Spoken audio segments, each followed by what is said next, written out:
Talk to me.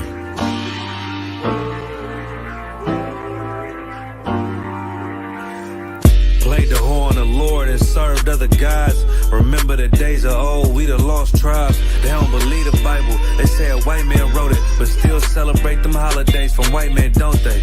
Like Christmas and Thanksgiving appetites. I don't even see my closest family half the time. Going out ain't an option, I won't compromise. I got integrity and more heart than Valentine. Kyrie tweeted a book they sell on Amazon, owned by the same folks that told them to apologize. Remember slaves couldn't read, wasn't allowed, so it's meaning when I tell you I'm black and I'm proud. Murdered us with the sword, that's how we learned religion. Community standards violate my First Amendment. Discontinue from my heritage under these bastards. Life a bitch, they make up lies and give you public lashes. I understand they confused by who the devil is. Why my people get so mad when I tell them this? Valley of dry bones, my niggas skeletons. It's hectic out there, hope you checking on your relatives. Brotherhood, that's where my weapon is, and I never let these crackers take it from you. Real talk, you probably never heard this all of your life. Be careful, cause that thing you love, it'll cost you your life. Long as we got each other, my nigga. Cause we build this shit on brotherhood. Long as we got each other, my nigga. Yeah. We build this shit nigga, I done lost family, I done lost friends. Day one, niggas thought was riding to the end. Still showed up, put in that work.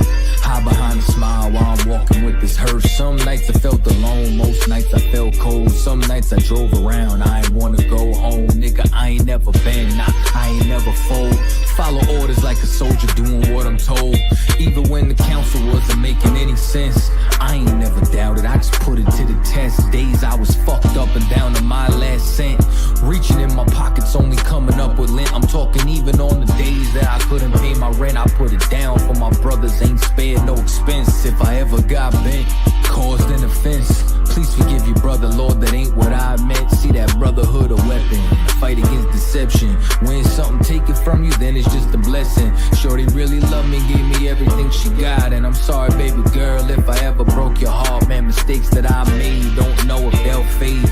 Moving with a heavy heart, living with the pain. Take away the shame, wash away the stain. Praying to the Lord for the days that I was Cain. Sheesh. Long as we got each other, my nigga. Cause we build this shit on brotherhood. Long as we got each other, my nigga. Cause we build this shit on brotherhood.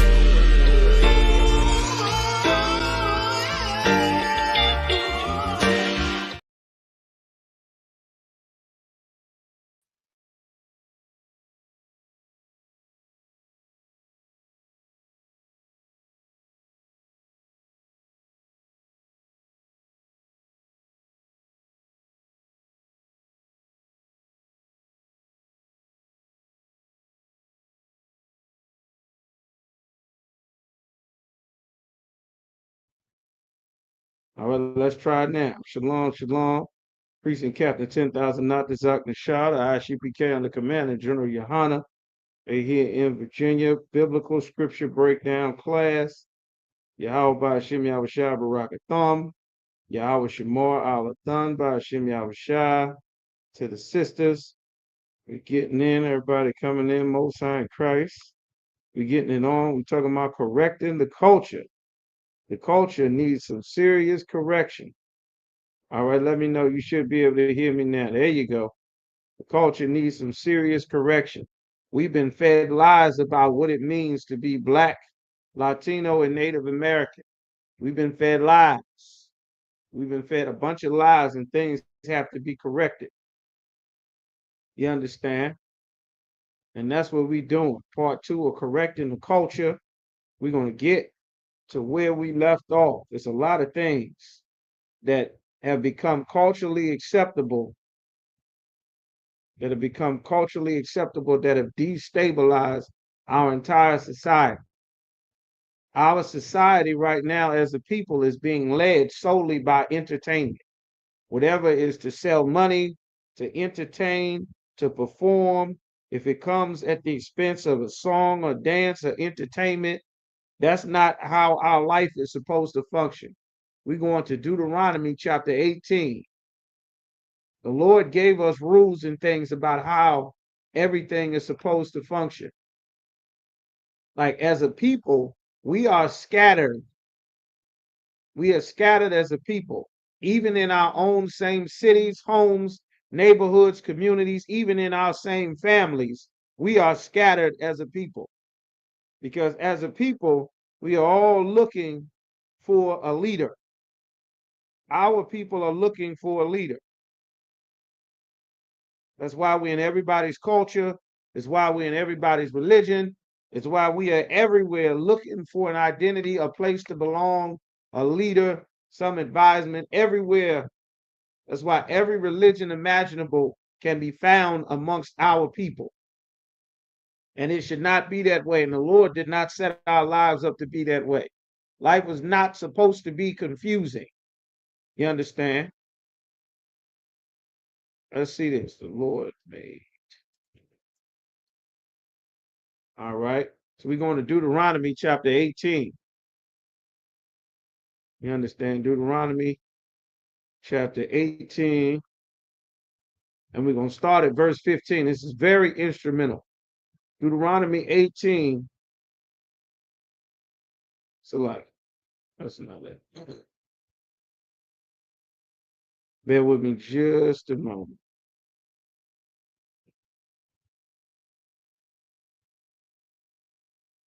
Bear with me just a moment. This chapter.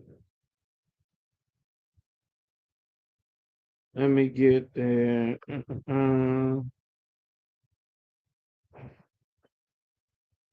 All right, all right. Loud and clear, I'm good to go. Okay.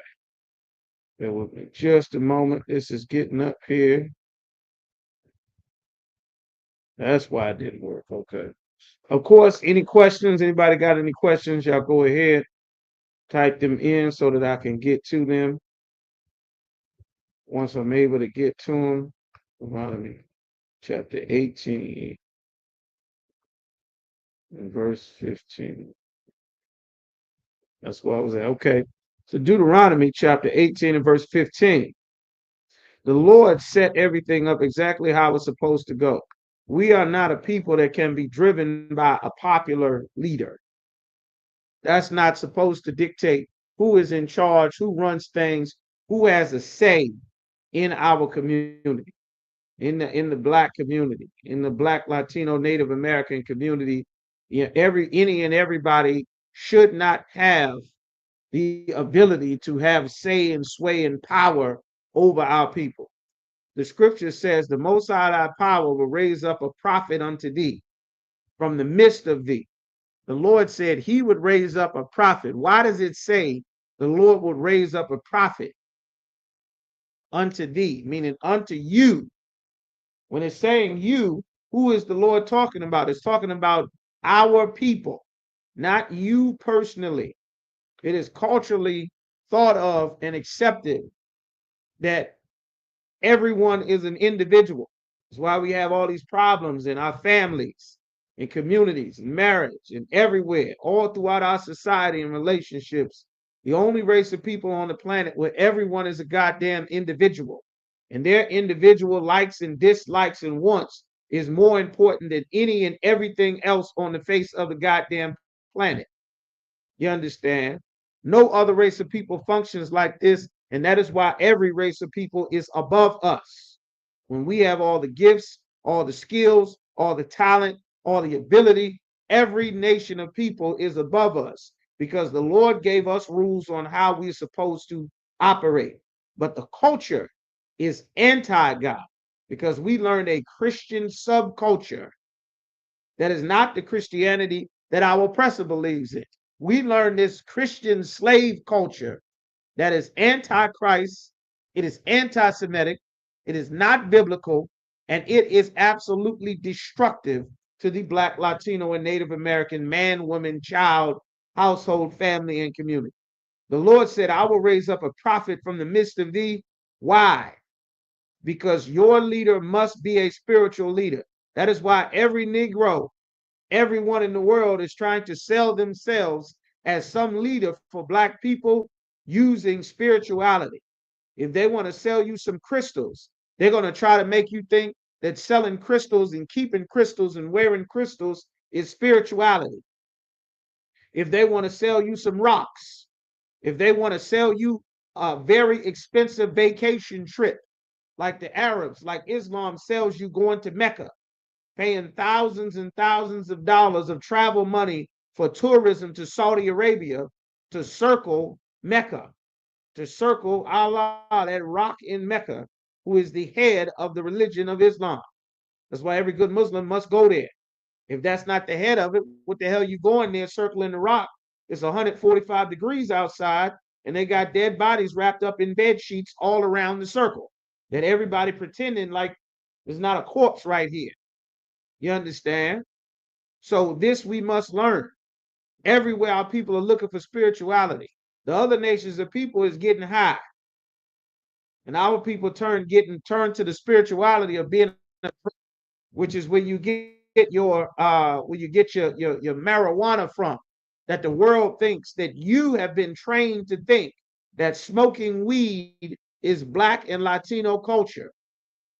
You've been trained to think that smoking weed it comes from the drug cartels down in Central and South America, Mexico and Colombia and Panama, and in Manuel Noriega and the Medellin cartel, that all your rappers are rapping about glorifying a lifestyle about being a damn drug dealer, being El Chapo, glorifying a lifestyle of being a murderer and a witch, someone that God absolutely hates and despises, a lifestyle that the Lord forbid us from being a part of, from taking a part of, from joining, from accepting, from loving. The Lord absolutely forbid us from taking on this custom. However, the culture led by our oppressors has taught us that this is what it means to be Black. And we must unlearn this because it is a cancer that must be cut out of our society. The scripture said the Lord will raise up a prophet from the midst of thee. That's why everything our people do, we try to take and turn it into a religion. You want to sell drugs, you got to make selling drugs a religion. Call it, I'm a hustler. I got the hustler's creed, the hustler's prayer. I'm a trapper. Got to have a song to it, a pledge of allegiance to it, a dance to it, a mantra, a motto to it, even if it's going to cost you your life, even if it will cost you your life and your freedoms. And there's decades and generations of evidence of how destructive and damning that it is to your people, your community, and the surrounding areas. Everybody's still going to do it because it become a god and an idol to our people. That's why the Lord said, I will raise up a prophet from the midst of thee. A prophet is not a choir boy, is not a politician, is not someone that's interested in making everybody happy, to go along to get along. A prophet of God is not a sweetheart.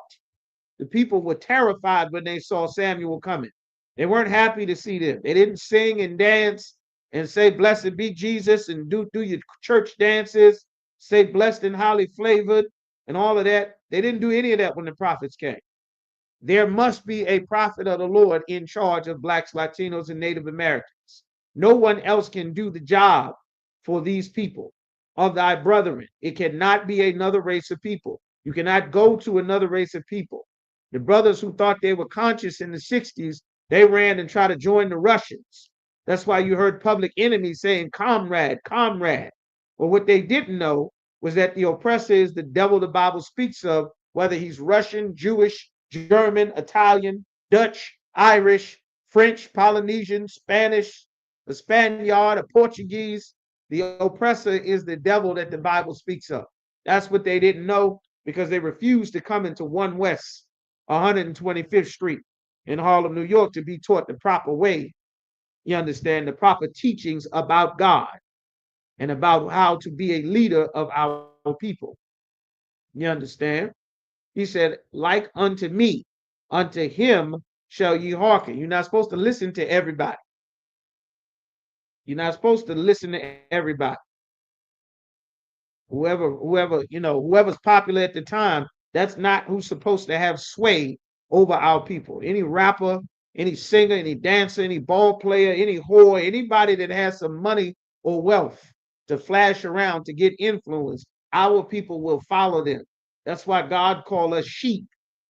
He called us the lost sheep of the house of Israel, because a sheep is an animal that will follow anybody. Even if you getting ready to slaughter. Y'all went to the lamb slaughter. How many of y'all went to the lamb slaughter? You understand? Who went to the lamb slaughter this Passover? Give me some ones. Who went to the lamb slaughter? All right. Who went to the lamb slaughter? Anybody here went to the lamb slaughter?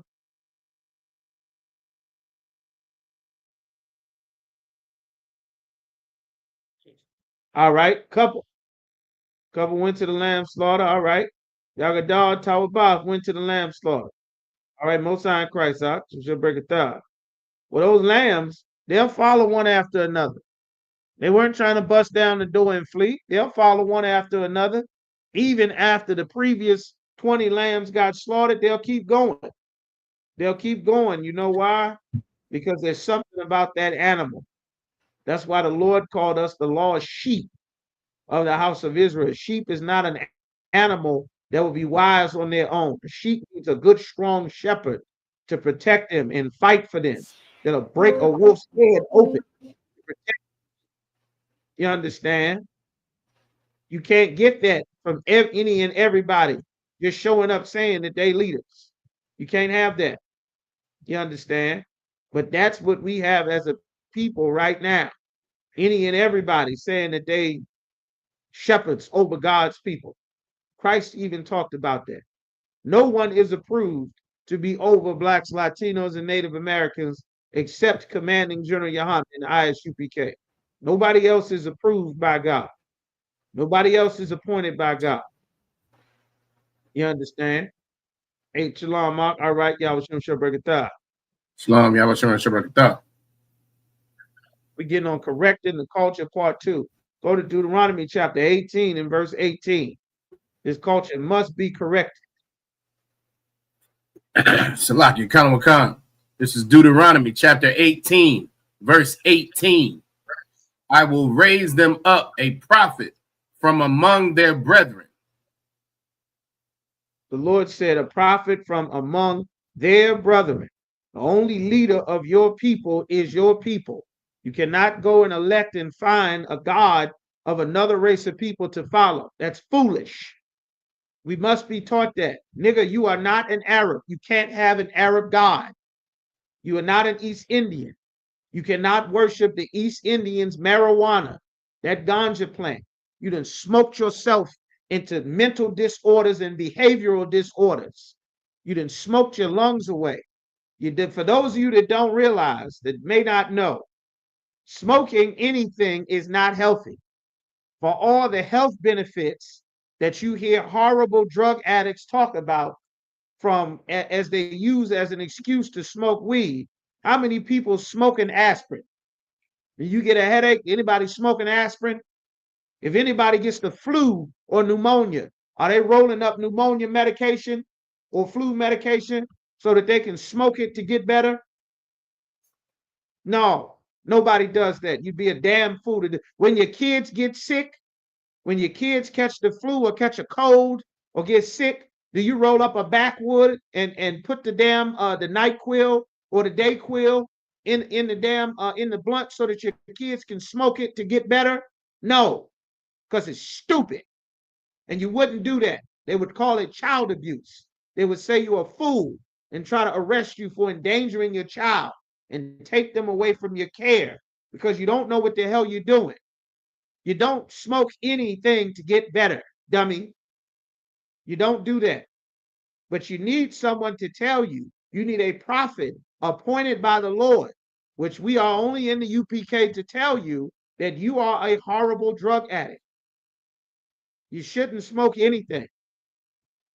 The same way that you don't smoke anything else to get rid of it. You got pain in your foot, you're gonna take the lidocaine medicine or the icy hot medicine and try to squeeze it out to drip the icy hot on your wood, on your weed, so that you can smoke it, so that your foot stop hurting? No, nobody would do that, because smoking doesn't make you better, dummy.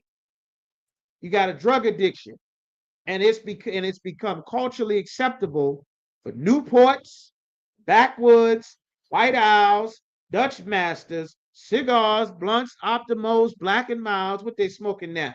Vapes. You're vaping your damn lungs away, trying to be progressive. You must set something on fire and suck it down like a dummy. Stop doing that. You're destroying yourself. The oppressor is playing you. You're not supposed to do that. You need a prophet of God to tell you that you're dumb and you're destroying yourself.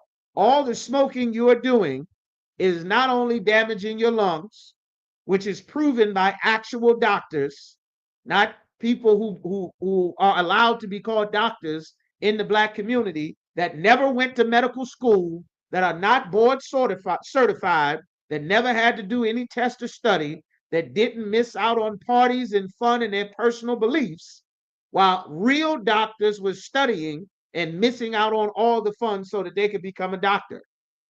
You understand? Don't do that. Stop smoking. You got a problem. Someone must teach you that before you damage yourself. Smoking weed, which you think is the cure to everything, causes paranoia and delusions. You got hallucinogens. You smoking weed, it causes your heart rate to fluctuate, causes you to see things and hear things, and further damages already a mentally and behaviorally unstable people after hundreds of years of slavery. That's why you don't realize that you shot everybody in a damn party until you're sitting in the jail cell after your second or third day after your drugs done wore off. You understand? A prophet of God must tell you this, not a sweetheart, not a politician, not a religious leader or a spiritual advisor. You must be led by the actual men that are connected to the Lord. You can't get a substitute. You're going to die getting a substitute. And that's what's been happening to our people. You understand? Sister got a question here. Sister Rise says, Salak is speaking of culture. Why is it our culture always seems to migrate to things that hurt us? But the truth is unrealistic, yet everyone knows a crooked pastor, yet they still value Christianity. That's an excellent question, and I'll tell you why. Because the crooked pastor is the least crooked person in that entire congregation. People wonder why Eddie Long was allowed to SA boys, and everyone knew it was in national news. And they wonder why Eddie Long was allowed to still continue to be the pastor over the church. They went to another prominent rich pastor, Creflo Dollar, and Creflo Dollar sent them back to the known pedophile. He told them to go back and look the other way and ignore the fact that he was violating the children who looked up to them. And the reason why they go back to Christianity is because they are 1,000 times worse. They are way worse than Eddie Long. They're way worse. Our people value Christianity and Islam because we are the brothers and sisters who stay in these religions, they are much worse than Muhammad. They're much worse than Muhammad, much worse than Caesar Borgia. Caesar Borgia was the devil that the Bible speaks of. He's supposed to. He's supposed to be the devil. God made him to be the devil. You understand? But the Christians who worship Caesar Borgia, they'll make a religion out of being the drug cartel. They'll make a religion to continue chainsawing brothers and sisters up and ripping their fingernails up and slicing eyes and decapitating and taking people's fingers off. And they'll have a religious celebration about it. And they'll pray to the Virgin Mary, and they'll pray to St. Peter, and then they'll go and pray to the saint of the dead, and they'll pray to the saint of good luck, and they'll pray to the saint of the blessed vagina of all of heaven, and they'll pray to everybody. And that one priest that molest 100 kids, he is not worse than they are. He's not worse than them. The same Christians that will sit in that church every Sunday, full well knowing a sister will take and encourage her granddaughters to leave their husband, to leave him, so that she can go and raise children by themselves that will statistically grow up and be incarcerated or die as teenagers. She's going to encourage them. She's way worse than the pastor. They're going to keep up the lie. Those people sitting in that church, they're going to keep up the lies in the family. They call them family secrets. I know Tyler Perry has made a bunch of dirty family movies about it, where you find out at the funeral that Uncle Jimmy was actually your daddy. But Uncle Jimmy had a terrible drinking problem. So they decided to lie to all the kids and say that this other brother was your daddy. And then you find out that this is Uncle Jimmy with the picture of you being born with your mother, and you find out that, you know, Uncle Jimmy is really your daddy. Or you find out that the man you thought was your daddy ain't your daddy at all. Christians will do that. You'll find out at 40 years old that you've been raised with a whole family you're not even related to. Christians will do that. They'll do that. They'll do it to you. The people that will sit in that church, because this is the culture, they'll know that, pastor. And guess what? When that little girl and that little boy goes to tell their mother or their grandmother that pastor, the choir director, the deacon, the minister, the church ladies babysitting them, go look up on YouTube after this class and listen to the documentaries of the pimps, usually the pimps. All the pimps pretending to be preachers. Why are the pimps pretending to be preachers? Go look up Minister Seymour. Go look up Minister Seymour and listen to him give his soft white belly interview on that channel, Soft White Belly. Go look up Iceberg Slim and listen to the first few chapters of the notorious pimp, Iceberg Slim. Listen to his first few chapters of his book when he talks about how my mama used to go to church all the time. And because she worked so much, they had to let the church ladies babysit us. And at 7 and 8 years old, how all the church ladies molested him and his little brother repeatedly. Then he grew up to hate women and be a pimp and beat the hell out of them and sell them for prostitutes on the street. Go listen to R. Kelly. When he started telling you, everybody want to wonder why R. Kelly peeing on little kids.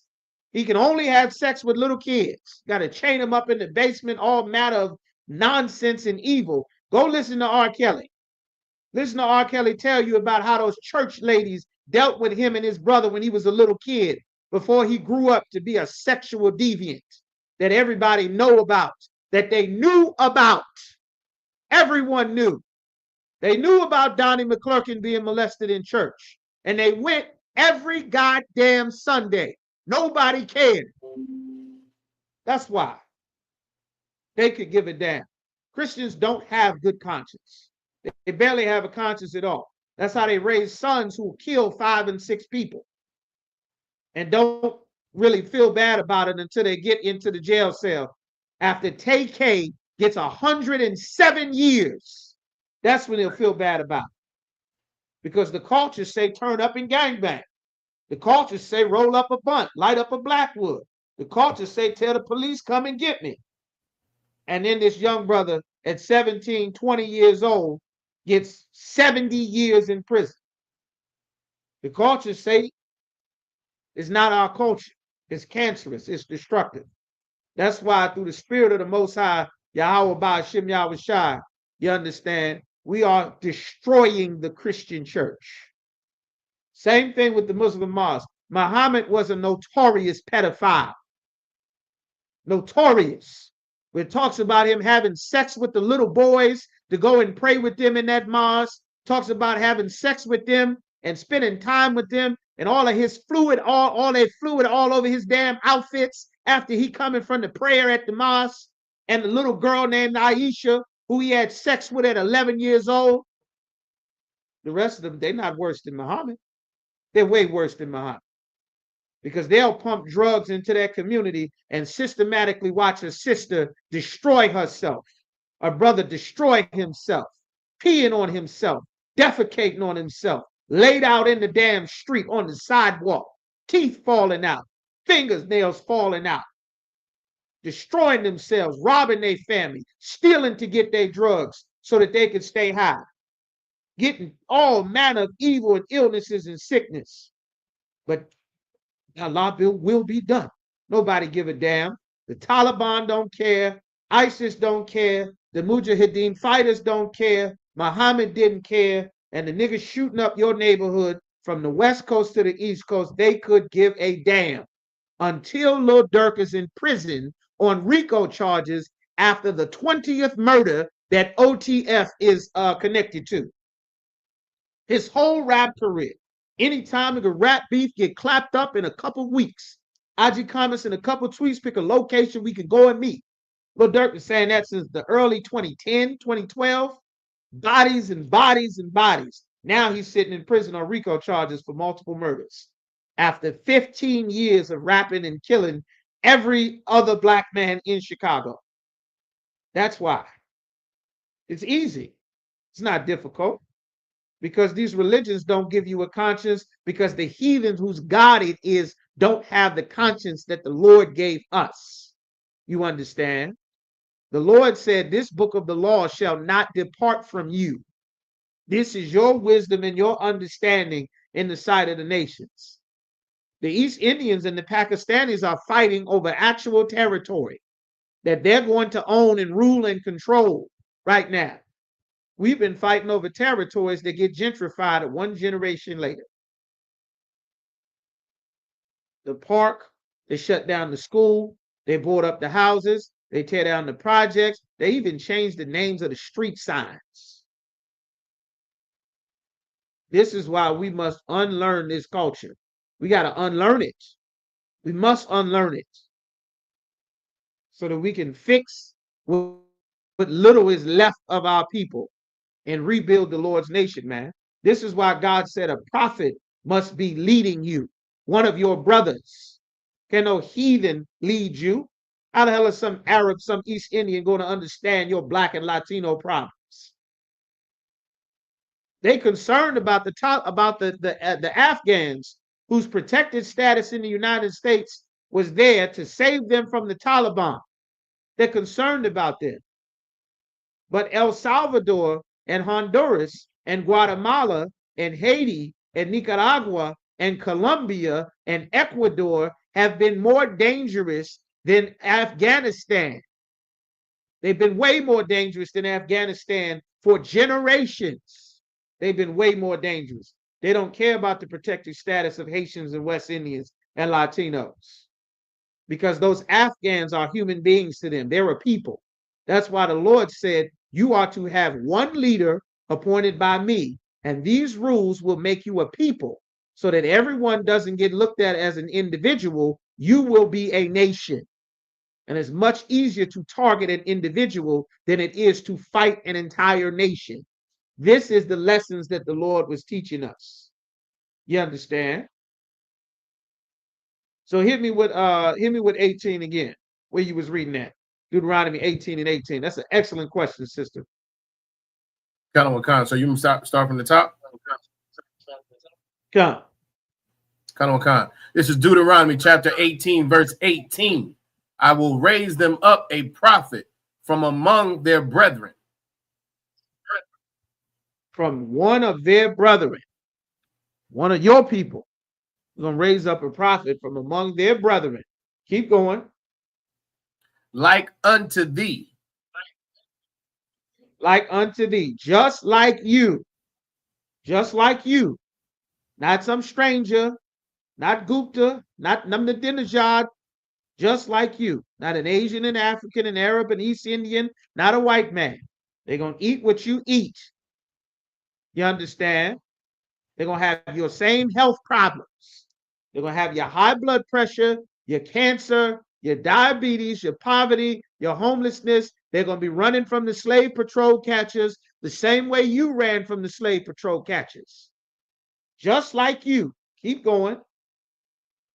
and will put my words in his mouth. I'm going to put my words in this leader that I appoint.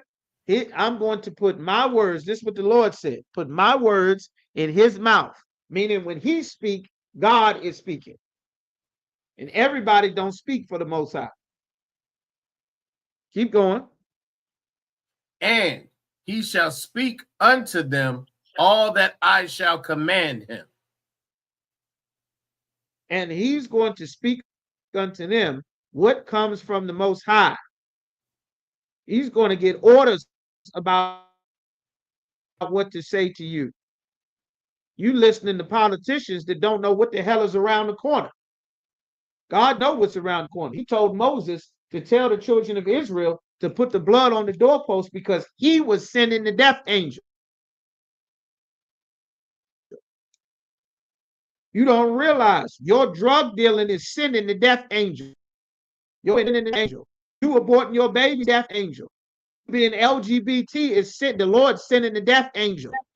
You having sex with another man's woman, the Lord is sending the death angel.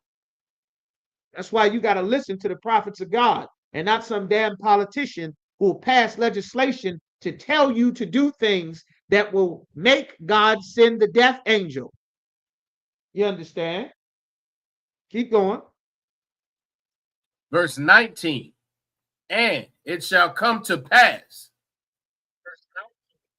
Okay, that's the end on 18. Sir. That's right. It shall come to pass. Meaning in the future, it's going to happen. Keep going. What's going to come to pass?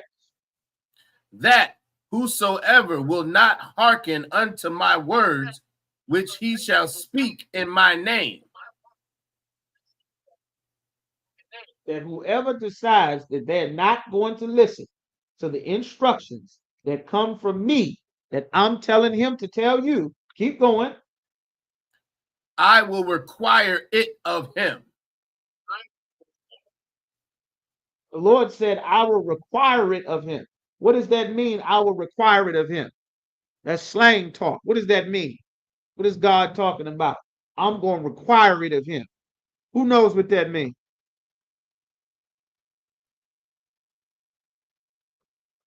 What does the Lord mean? I will require it of him.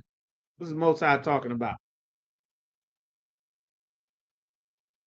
Said, I will require it of him. The Lord said, you're going to require it. What does the Lord mean when he's saying that? I will require it of him. Meaning you figure you don't have to listen to the words that I told the prophet to say. You figure you go listen to somebody else. You decide you're going to live an alternative way. The Lord said, I'm going to require it of him.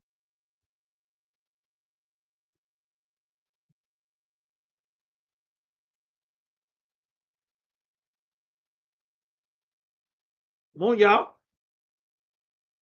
What does it mean? The Lord said, I will require it of him. There you go, Tower Bob. The Lord said, hold that person accountable for what they did or didn't do. Excellent answer. That's right, sis. That's right, sis. The Lord said he's going to hold that person accountable. You're going to have to explain why you didn't do what the hell you was ordered to do. That's another huge problem.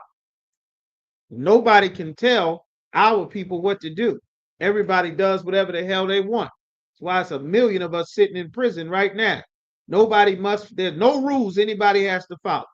Everybody their own person, their own man, their own woman. You only live once. My own beliefs.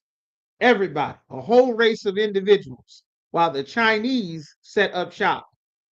The East Indians set up shop. The Arabs set up shop. The Africans from the West, from the North, from the East, they all set up shop on top of us. The Koreans, they all setting up shop. Can't nobody tell black people what to do. Everybody grown. Nobody own nothing. Everybody, you understand? That's the opposite of the way that the world really works. That's why the Lord said this. I will require it of them, meaning you're going to be in trouble. You understand? You're going to be in trouble. All right, you go ahead and drop that. Let's get some more. Let's get some more. All right. Let's see where we want to go now.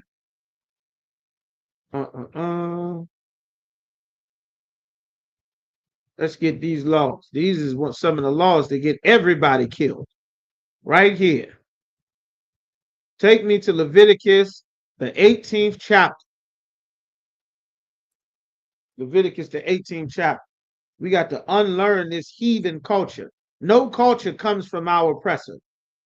The oppressor does not have any culture. Everything that he has stolen. He is not the real Europeans. He's not the actual Latins. The Latins are the Japhetic people down in the Polynesian islands. Those are the native ethnic Latins, the rightful owners of that land that the world calls Europe, the tribes of Japheth.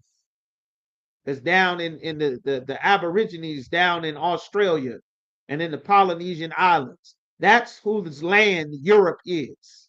The oppressors come from the caves, the literal caves, not the land. The caves, the Caucasus Mountains of Georgia, Russia. The caves, you understand, where the werewolves are, the caveman, the troglodyte, all the creatures from all your favorite horror movies up in a damn cave somewhere. That's where the oppressors come from. That's why they make a skyscraper. You're living on the 1,000th floor in Trump Towers or the Sears Tower, the Eiffel Tower, the World Trade Towers. That's because they're from the caves, a hole in a rock, 1,000 feet in the damn air. That's why they want to climb the mountain, get up at the top of Mount Kilimanjaro, Mount something. The natives don't climb them damn mountains. The natives, the Africans ain't climbing no damn mountains in Africa. The natives is not climbing all the, where the Chinese are climbing all them damn mountains. Is Beth and Heather climbing them damn mountains in the Alps up there. Nobody trying to be in the damn mountains but goats and mountain lions and white people. You understand? That's their heritage. They've stayed true to their heritage. You understand? And we must unlearn their culture that we learned through slavery. We're going to get it. Give me Leviticus chapter 18. We starting at verse 1 out of 1. Con, you sound real low. Chill. Give me verse 1. Maybe it's mine. No, it ain't mine. This is Leviticus chapter 18, verse 1. And the Most High spake unto Moses, saying, the Lord is talking to Moses. All right. Wow, man.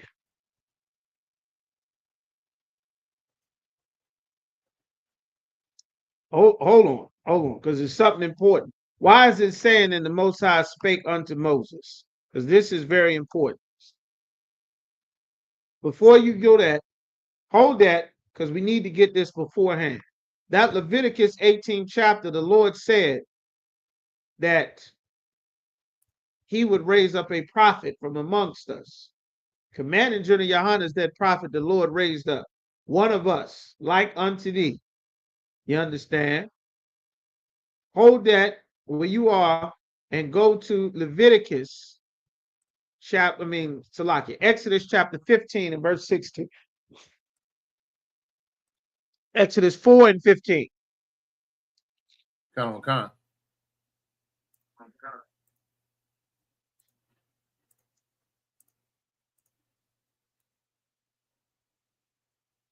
This is the book of Exodus chapter 4, verse 15. And thou shalt speak unto him. This is the Lord telling you how he set it up in the very beginning. The Lord said he will raise up a prophet. You understand? I'm going to raise up a prophet just like you. One of your brothers. You understand? This is how it's always gone. All right? Keep going. Give me 15. And put words in his mouth. I'm going to put words in his mouth. You're going to speak to him. You understand? Moses had a speech impediment. As a matter of fact, skip up to verse 12. This is Exodus chapter 4, verse 12. Now, therefore, go. He told him, go. The Lord had risen up Moses, and he given Moses orders. Just like Christ rose up the disciples, he gave them marching orders. It's time to get to work. Keep going. And I will be with thy mouth. He said, I'm going to be with your mouth. What does that mean? Keep going. And teach thee what thou shalt say. I'm going to teach you exactly what to say. The Lord taught Moses what to say. God does not teach you what to say. This is how you learn what God wants you to say. God don't talk to everybody individually. It was never that way. That's why the Lord said, I'll raise up a prophet unto thee, and he's going to teach you words from my mouth. This is exactly how it works. Keep going. Verse 13. And he said, keep going. Oh, my Lord. He said, Most High. He said, okay, keep going. Send, I pray thee. He's saying, I pray that you go ahead and send. Whoever you're going to send them. Keep going. By the hand of him whom thou wilt send.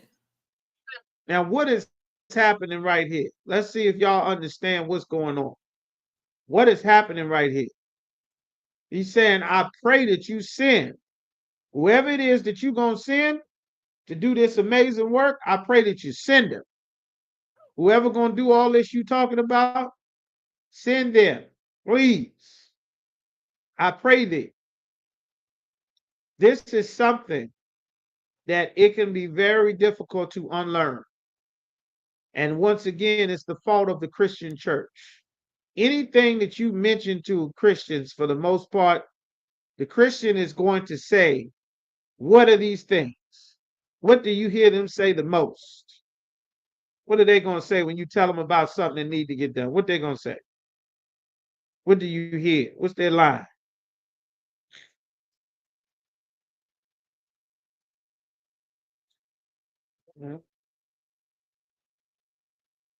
Nobody can answer. What's their line? What they going to say?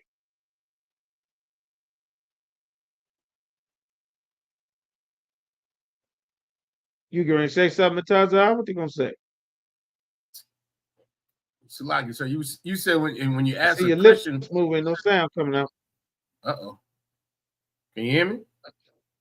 I hear you now. Go ahead. Khan, so you said what would a Christian say when you tell them something needs to get done? Yes. They're gonna ask who's gonna do it. No. Listen to the question one more time, Yagadar. Go ahead. What did Moses just say right now? Wasn't in the truth yet. This is what you must unlearn about serving the Most High. What did Moses say after the Lord told him this amazing stuff that need to be done? What did Moses say?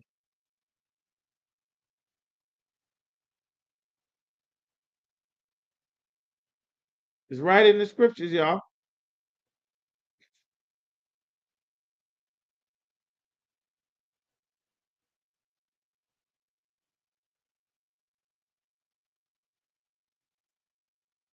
While y'all think about that question, here's something that we do need. That we do need to make sure that we go over there.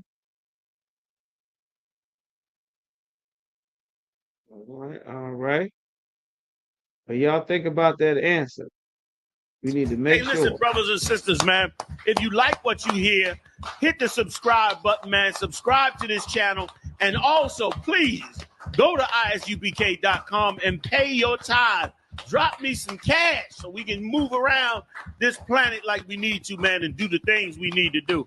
They're one west. They're one west. They're one west. Hey, listen, brothers and sisters, man. If you like what you hear,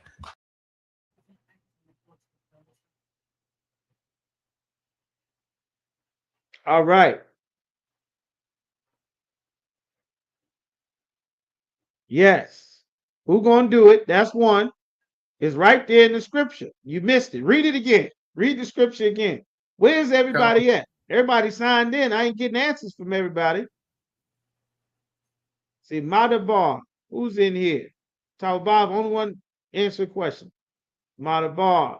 Madabar's in here. Anah's in here. Who else is in here? Imadar. Aya's in here. Answered all the questions. Sister Shakal is in here and answer no questions. Come on, y'all. Where my scholars at? Okay, you at your slavery. All right, I'll take that. Sister Nizam Anah. It's Nizam Anah. It's Yabakar. Yabakar ain't answered no questions yet. Call support. Got Yagadar. We got Sister Azara Kar. I'm at the Bara, right? Start pointing fingers. Right now. Tazarah in here. Come on, y'all. No, nobody but Yagadar. Yagadar, the only one ain't scared. Y'all scary. I failed. What happened to that no coward stuff? Everybody silent as a church mouse. I guess we're gonna hit the announcements, Mataza. Getting out of here early tonight.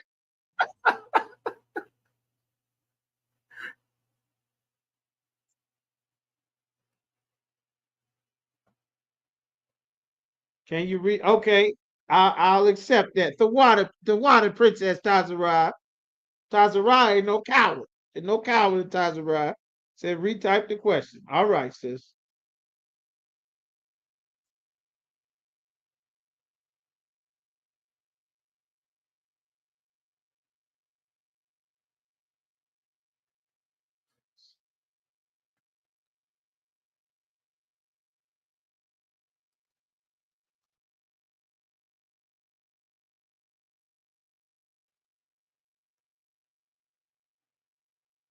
Phrase it this way. That's it. There you go, sis. What does a Christian usually say when they learn what the Lord wants to be done? Now, Matazai, you're going to read that scripture one more time. Same one you just read. You're going to read it again. Come. This is Exodus chapter 4, verse 13. And he said, "Oh, my Lord, send, I pray thee, by the hand of him." Then what? Oh, slow down. Slow down now. "Whom thou wilt send." You hit it one more time. Do it slower. Do it slower. Come. This is Exodus chapter 4, verse 13. And he said, "Oh, my Lord."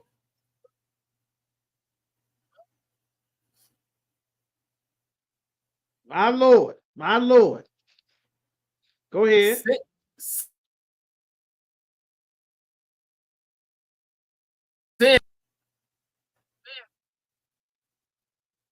He says, go ahead. By the hand of him. Okay, you froze. I didn't hear you read. He said, what did he say? Read. And he said, Come. "Oh, my Lord, send, I pray thee." I what? "I pray thee." They don't want to hear about it. Okay. He says, send, I pray thee. These are good answers. These are good answers, sisters. All right. These are good answers. Where are my officers? Send someone else. There you go. The answer is, I'm going to pray about it. I'm going to pray about it. Moses says, send, I pray thee. I pray you send somebody to do it. Who's going to do it? Get someone else to do it. Send someone else. Yes, I'm going to pray about it. What do they say? I'm going to pray about it. I remember clear as day, I'm on the bus battling some sister leaving my slavery, probably about 11 or something years ago on the bus. And she asking me something, and I said, your pastors is full of child abusers, and you're gonna keep going to church every Sunday. You keep supporting church. And she literally said, there's nothing we can do about that. That's what she said. I said, the hell it ain't nothing you can do about it. Stop going to goddamn church. She said, we just got to pray about that. I said, the answer don't need prayer. It need for you to not to support the child molesting ring. That's what needs to be done. You need to stop supporting them. Like the response is, I'm gonna pray about it. I'm gonna pray about it. Moses said, I pray you send someone. The Lord has given Moses the instructions. Christians think that it is someone else's responsibility to do what the Lord said. They don't think that it's their responsibility to obey the Most High. They don't think it's their responsibility to come and do the work of the Lord. The Christianity makes it no one's responsibility. No one's responsible. No one's to be blamed. No one is in charge. Nobody, there's no consequence for the actions. That's why everybody ends up before a judge. There's no judgment. There's no rules. There's no standard. There's no consequence. You understand? Everyone is pretty much just free to do whatever it is that they feel. None of it has to line up with what God said to do in the Bible. You understand? They're going to get someone else to do it. That's correct. So this is what Moses said. Keep going. By the hand of him whom thou wilt send. Whoever going to do all this wonderful stuff you talking about, that's good. This what they say to us all the time. Man, what y'all doing is good. They need y'all over there. They could use y'all over there. We could use some of that over there. That's the Christian spirit. That's why Christ had to say the kingdom cometh not with observation. You're not going to sit down and watch the kingdom of God just float out the sky and magically it's here. And you're just going to dance and sing for Jesus and no work actually has to be done. You understand? Like that's the spirit. All these years and all the problems that's been going on in the Black community, everyone has been praying about. When the community is getting shot up, they send Christians out to light candles and walk the streets and pray about it. When the community full of drugs and gangs is all in the school, they send Christians to the school to pray about it. When they get ready to tear down your housing complex, turn everything into condos, Christians walking the streets praying about it. Like nobody actually is coming to get the instructions on what the Lord wants. That's why he said, I'm going to raise up a prophet, and that's the one person who you're supposed to follow. But everyone has appointed whoever they have felt that agrees with what they like, which disregards the actual instructions that God is sending through the prophet that he set up. You understand? So keep going. Take me down to, give me 15 now. Got on count verse 15. And thou shalt speak unto him. These are the instructions that the Lord was just saying in Deuteronomy, the 18th chapter. This is how it's always going to go. The Lord is going to teach the prophet that he appointed what he's supposed to do and say. And then you are going to speak to your brother. That prophet is going to speak to his brother, one like unto thee. Keep going. Mouth.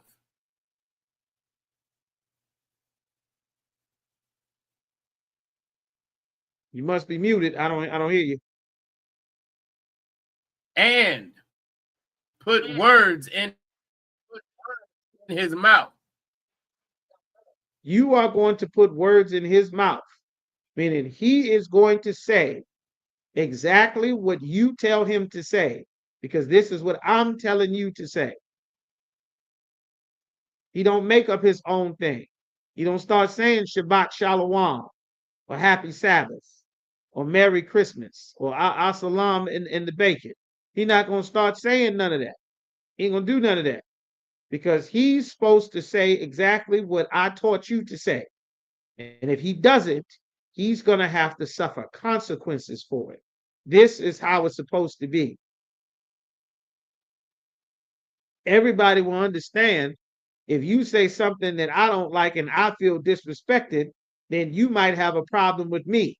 But it's supposed to be a culture across the board and a standard that we all do not accept things that the Lord does not accept us to say. Like God loves everybody. Race don't matter. Jesus is a white man. God, salvation is for everybody. We are spiritual Israelites. Shalom. Like the culture is supposed to be dictated by the Lord. And the Lord gave us our culture, and then he set a man in charge that set men in charge to marshal and make sure that those cultural guidelines are being followed. You understand? This is how things get corrected. Right now, we don't have any cultural guidelines to follow.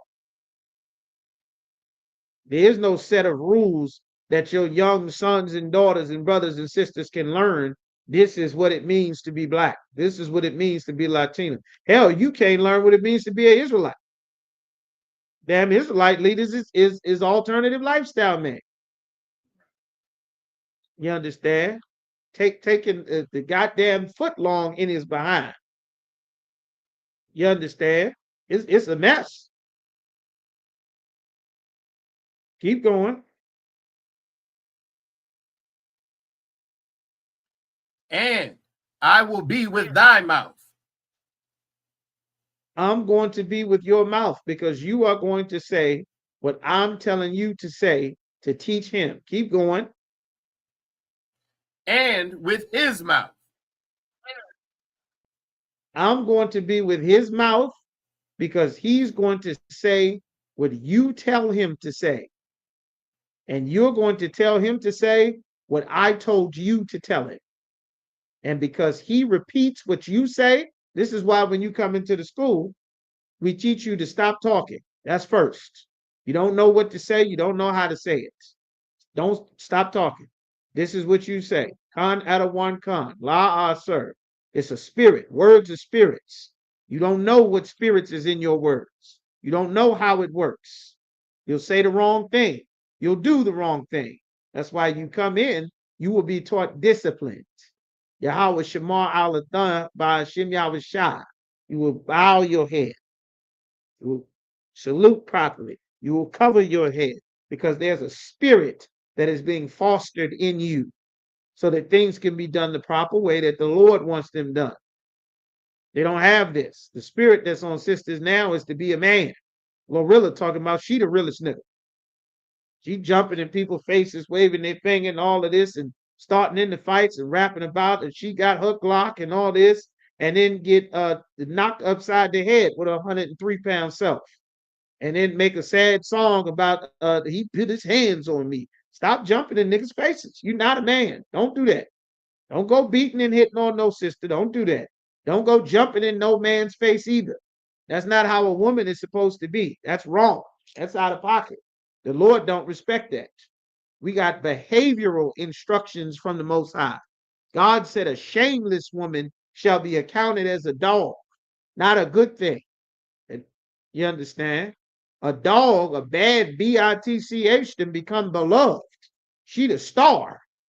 She the most desired one. You understand? The Lord hate a hoe. You understand?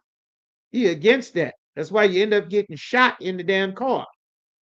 You end up hoeing, being in the car when you drug dealer a boyfriend as you're having sex with your sneaky link and your side piece, and then you end up getting shot to death in the car with the drug dealer or with boyfriend number 3.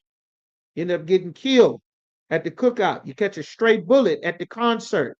You end up getting shot at the birthday party. There are no accidents. The Lord said he kill and he make alive, and no one gets delivered from his hand. You think you're going to leave your man? and go have a sneaky link in Hot Girl Summer, then you're going to be in the news. 22-year-old Donisha Frazier was at the Lil Russell's 15th birthday party, and two niggas down the street started shooting, and two AK bullets flew down the block, and one hit her neck and one hit her side, and she leaves behind two kids and a baby daddy and a couple sneaky links and her mama. You understand? The Lord will take your life away. That's correcting the culture. Everybody think God on your side. God killing us left and right. God killing your son, God killing your grandma, your granddaddy, your best friend, your sister, your mama, your God killing everybody, because he is tired of the culture built around something that he hates. You understand? And we got to learn that quick. Summer is coming. You understand? Everybody get killed during the summer. So let's keep going. The Lord said, I'm going to be with his mouth only because he's going to repeat what you told him. He don't get to say whatever the hell he wants. He don't get freedom of speech. My body, my choice. My this, my choice. You don't have no damn choice to say whatever you want, to live whatever type of lifestyle you want. How do you learn that? Because you aren't free to say whatever you want. You learn to control your mouth. You can control your body. That's why when you come in here, you off limits for 6 months and to be saluted only. You here to learn and shed yourself of the world. That's how it starts. You understand? Keep going. What ye shall do.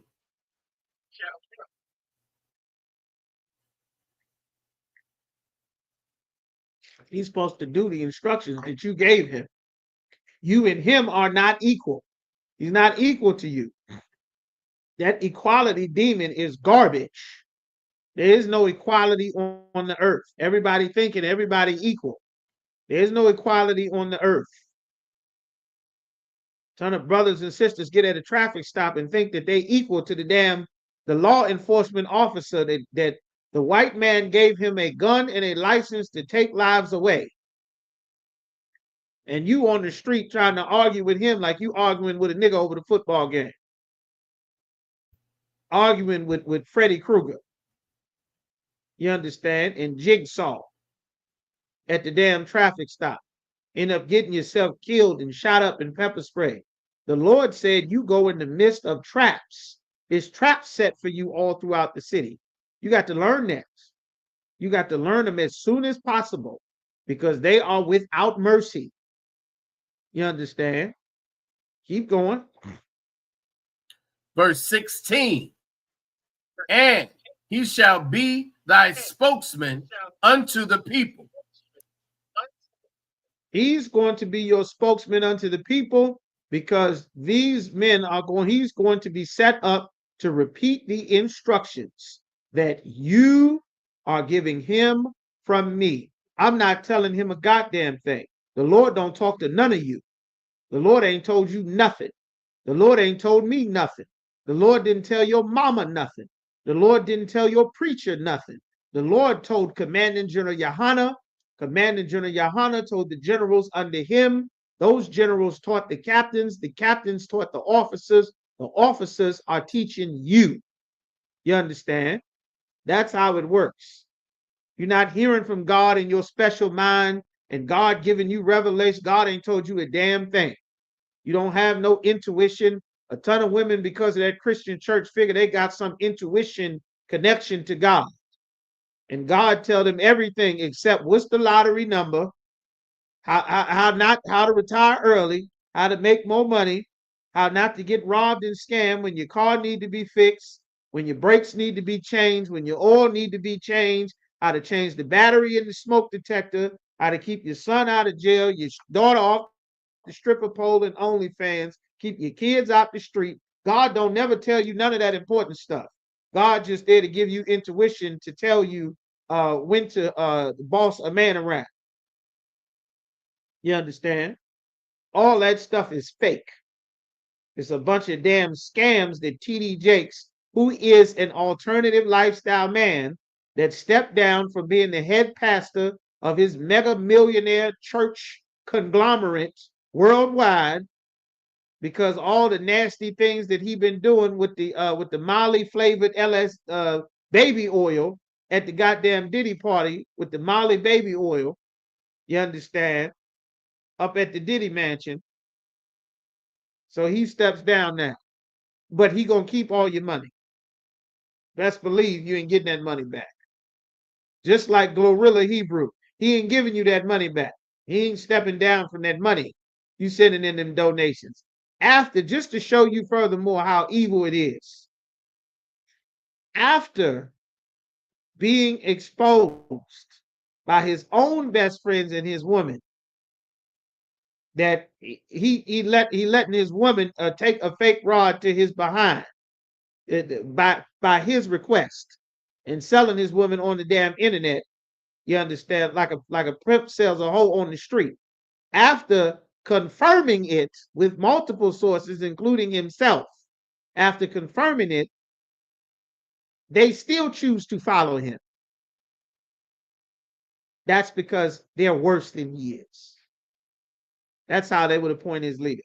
Donald Trump became president because the people who elected him are much worse than he is. They're way worse than he is. You understand? Keep going. Where you at, NATAZACH? Still counted the first part of verse 16. Start 16 from the top again. Salat. Khan. This is Exodus chapter 4, verse 16. And he shall be thy spokesman unto the people. Right. He's going to say to the people exactly what you taught him to say. Keep going. And he shall be.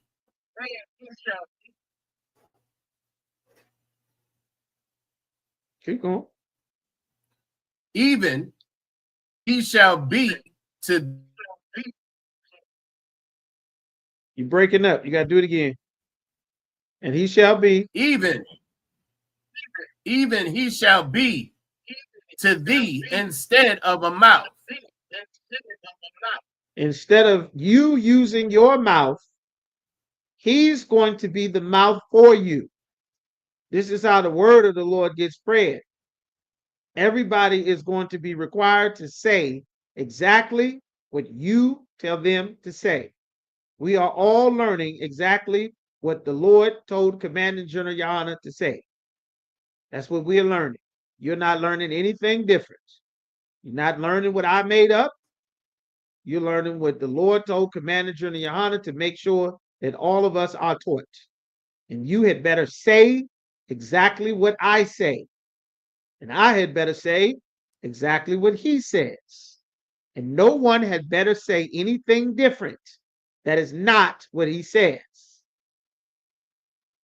You understand? Keep going.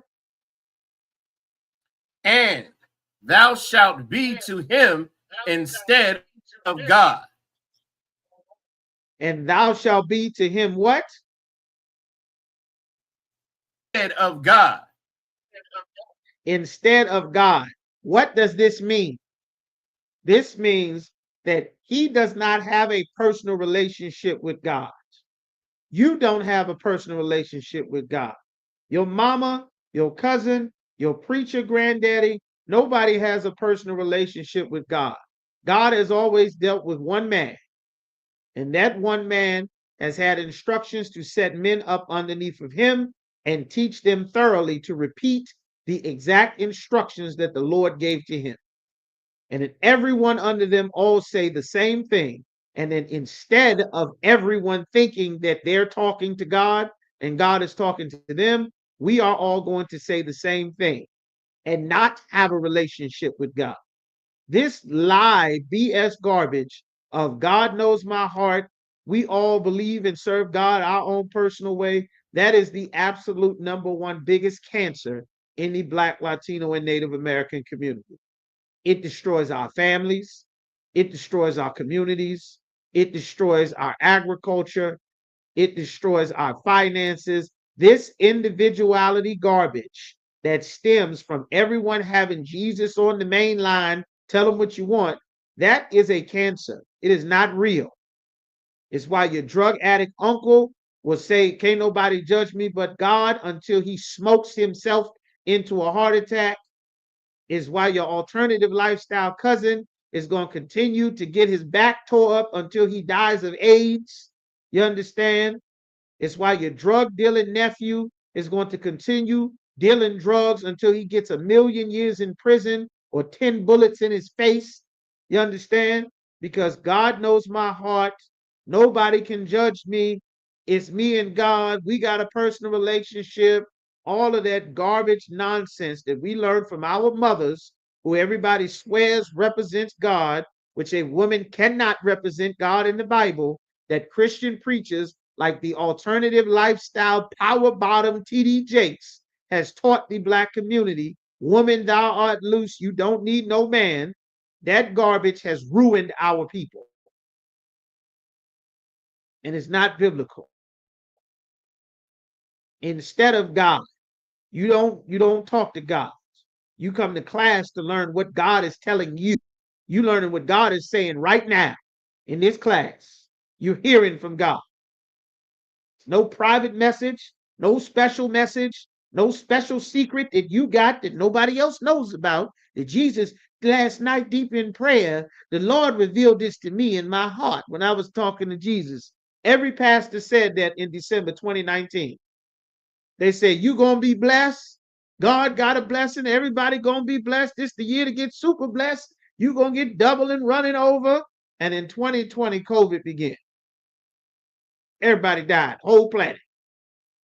Schools closed, hospitals closed, the police is closed, 911 is closed, churches closed, Mecca closed, the mosque closed, the grocery store closed, goddamn National Guard in the streets. They burning up police stations.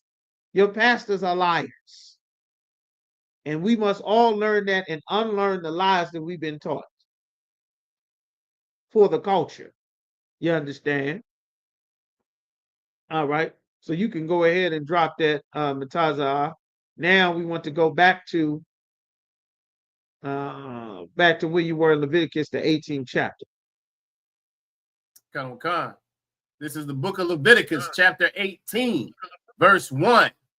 And the Most High spake unto Moses.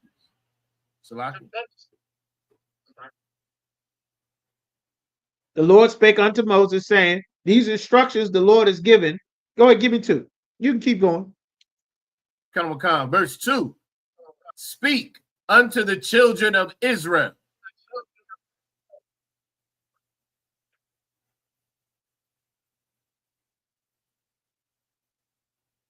The Lord said, talk to the children of Israel. He didn't say tell anybody else a damn thing. He said, speak unto the children of Israel. He didn't say tell nobody else nothing. You don't give a damn what they do. I'm not, you understand, they not my child. That's what the Lord said in the Bible. The God of the Bible is not for everybody. Blacks, Latinos, and Native Americans got to learn to stop including other people. Because other people don't seek to include you. When the Afghans is applying that they be saved from going back to the damn Taliban who's going to kill them as soon as they get off the plane. You understand? When those Afghans are trying to keep their asylum, they're not going to say anything about the Haitians that's going back to Haiti in worse conditions. They're not going to mention the El Salvadorian brothers and sisters that's going to the gulags in El Salvador that's run by French Montana. They're not going to say anything about the Venezuelans who are also going to the El Salvadorian gulags that's run by French Montana. They're not going to say anything in your favor. They're going to make sure that the Afghans is straight and go back to not giving a damn about what happens to you and your people because you're not one of them. Keep going. And say unto them. This is what you're going to say to the children of Israel. Go ahead. I.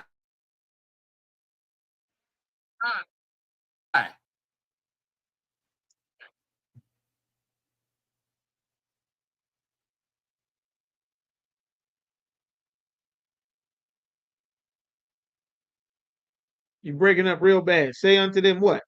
Read from say unto them again. I am the Most High, your power. I'm the Most High, your power. This God is not for all people. We got to unlearn that nonsense. The cultural belief is that, God just want everybody to do right, do their best. But as long as you got God in your heart, no, us having our God is different from everybody else having their God. Our God don't have nothing to do with you being Irish or French or Dutch or Arab or African or East Indian. Our God don't have nothing to do with you. Keep going. Verse 3. After the doings of the land of Egypt. After the things that the Egyptians did, the instructions the Lord was giving us was to not be like these disgusting Egyptians that we had just been in a country for hundreds of years. These laws is what the Egyptians did by custom. That's why he given us these instructions saying, do not be like these people. You are not one of them. And that's so prevalent for us to learn because God is going to set our standards for the culture so that we don't end up taking the culture of another nation of people. This is exactly what we need at this time because what we getting ready to read is exactly the evil that has permeated our culture. Keep going. Wherein ye dwelt.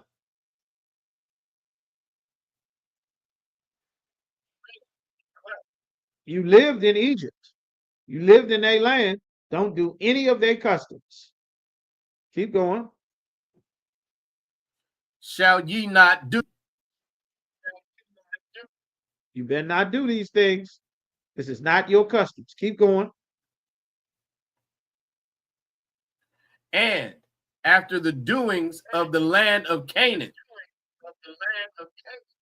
After the Canaanites, what them South Africans did. Keep going. Whither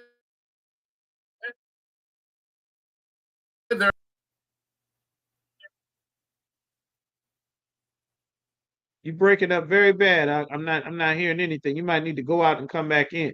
Can y'all hear him? Y'all give me a one. Let me know real quick if y'all can hear Officer NATAZACH Karab. It's breaking up very bad on my end. Can y'all hear him? We get some ones before we go forward. Okay, you are breaking up. You breaking up. You might need to go out and come back. La ah. Everybody saying la ah. Breaking up. Y'all gonna let him break up the whole class and nobody gonna say nothing. Y'all see, y'all ain't right. Y'all gonna sit and struggle. Y'all ain't gonna hear nothing he's saying the whole class.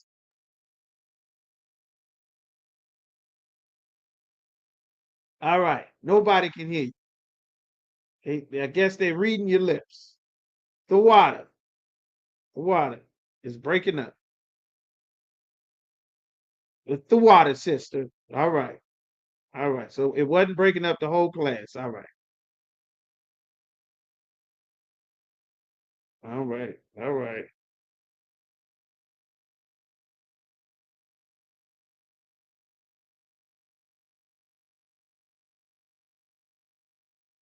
Getting back in here. What the Lord is saying is for us to not do the customs of the Egyptians. Right now, the oppressor has set up his entire society based after the Egyptians. All of these things that everyone is talking about and battling about that has permeated through our culture, what we get ready to read about in this Leviticus, the 18th chapter, these things are Egyptian culture. Everybody worshiping Nubia and Egypt and Kemet and so great and wonderful because it was full of dark-skinned people. You understand? The oppressor does not have a culture of his own. The culture that he is doing and living is the culture of the ancient Egyptians. The Greeks and the Romans took everything they had from the Egyptians and they made a white version because they refused to serve a God that is not their people. Like every other nation makes a God for their people. The Egyptians' gods and cultures were the same gods that the ancient Babylonians had. The Babylonians had the pagan trinity. The Babylonians had that tree that you worship. The Babylonians You understand? They had a king, they had Pharaoh, they had a Nimrod. The Egyptians set up Pharaoh. They did all of these same customs in the ancient Babylonians. And then they did that. They took and made them Egyptian. And then the Egyptians went, and then the Greeks and the Romans took the Egyptian culture. That's why there's an Egyptian pyramid, which is an obelisk, and the all-seeing eye of Horus is on the back of your dollar. All of this comes from ancient Egypt, ancient Babylon, all of it. The scripture says there's no new thing under the sun. Nothing new is happening under the sun. So now we're going to read Leviticus chapter 18 and verse 3. This is what the Lord is saying. After the doings of Egypt shall ye not do. We were never supposed to take the customs of these people. This is whose customs we have now. How do we know? Because the Lord is telling us not to do these things. After the Canaanites, who are the South Africans, the Egyptians, Egypt is in East Africa. The ethnic Egyptians are the South Africans. They moved down, the Maasai tribe down in South Africa. Those are the ancient Egyptians. They're down, I believe, in South Africa, some of them in Tanzania as well, I believe. Those are the real ethnic Egyptians. All right. All right, NATAZACH back. Let's see if we got whither I bring you. We going through this land, but that don't mean when in Roman, do as the Romans do. Shall ye not do, neither shall ye walk in their ordinances. Meaning if they live an alternative lifestyle and they let men have sex with men and they let their women take fake rods and run in their behind, you are not allowed to be like them. Glorilla Hebrew. You're not allowed to be like them. You aren't allowed to pimp your daughters out like the other nations of people do. Sell your daughter for money. You aren't allowed to do that. That's against our culture. Because when you get to these other nations of people, you're going to see that this is what they do. But you are not allowed to be one of them. Because your people are holy unto the Lord. All right, there we go. All right, Most High Christ NATAZACH. Let's see if we can hear you now. Khan, sir, can you hear me? Verse 4. Yeah, you sound much better. All right, let's get forward. Khan, this is Book of Leviticus, chapter 18, verse 4. Ye shall do my judgments. My judgments. What is a judgment? My punishments. I got rules. And if anybody decide that they want to go and be Babylonians, that they want to go and be Egyptians, then these are my punishments. This house must clean itself, must take out its own trash, must deal with its own problems. Because what we find is why the cowardly Christians who want to pray about it and sing and dance about it and shout for Jesus and march and protest about the goddamn problems in the neighborhood, the problem is your nephew. He the one shooting everybody. Your grandson. That's who's selling all the drugs in the community. The key of boys is your cousin. We don't need to pray about your cousin. We don't need to pray about your drug dealing nephew and your dope dealing uncle. We don't need to pray about them. There's a judgment that needs to be passed so that the nonsense will stop. That's how it gets fixed. People answer prayers, not magic. You understand? Christians believe God is magical. That's why they believe they say a sentence, then all of a sudden they got Jesus in their heart. Don't even know that the nigga black. You praying to a white man. The Bible says Jesus black like he died, he was cooked in a furnace with a white afro on his head and red eyes. You praying to a white man, a beach boy, a Hollywood executive running the goddamn casting couch.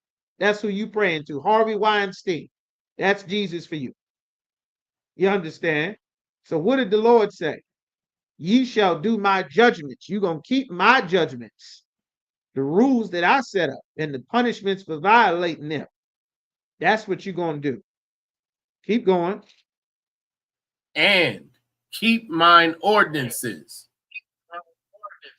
My ordinances are my laws. The judgment is the punishment. The ordinance is the laws.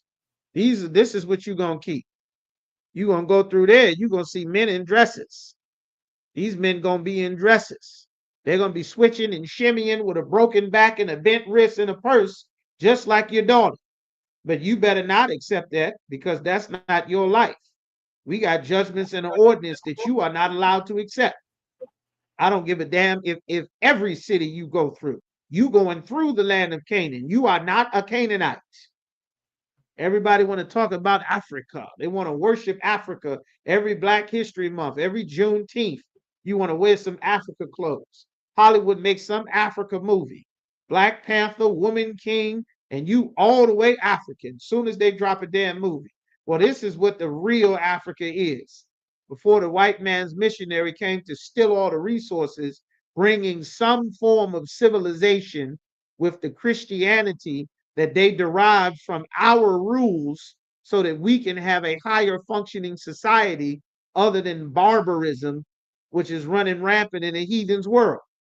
That's why they were able to conquer every damn thing using our rules that we refuse to follow. So keep going. To walk therein. To walk therein, to live your lives based on these rules. Keep going. I am the Most High, your power. I am the Lord, your power. These other nations got their own gods. They have their own beliefs. They got their own rules. They have their own definitions of marriage. They got their own definitions of what's acceptable, what's not acceptable. You understand?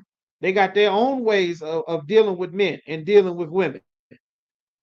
But you are not allowed to be any of them. You understand? Skip down to, you're going to keep my statutes, my rules, my judgments. The Lord's saying it over and over again. Why? Because Blacks, Latinos, and Native Americans are a very hard-headed people.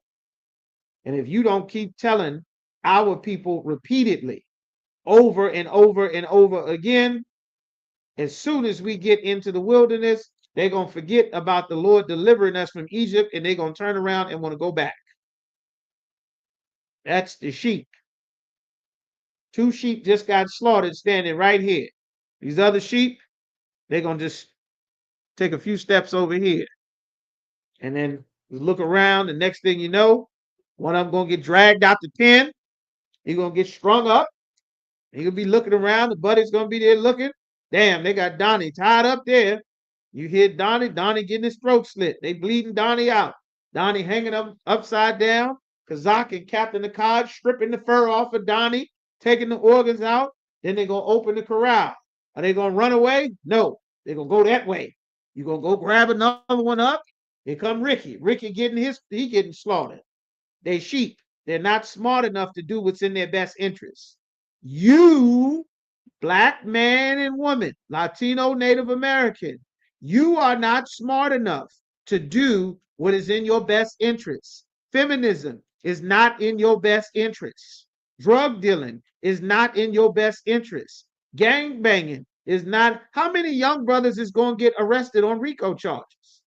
There are still teenagers and 20-year-olds that are joining gangs. The amount of rappers who are being swept up in RICO charges, rapping about who they shot in real shootings and the real crimes that their gangs are committing, and they're all getting arrested for.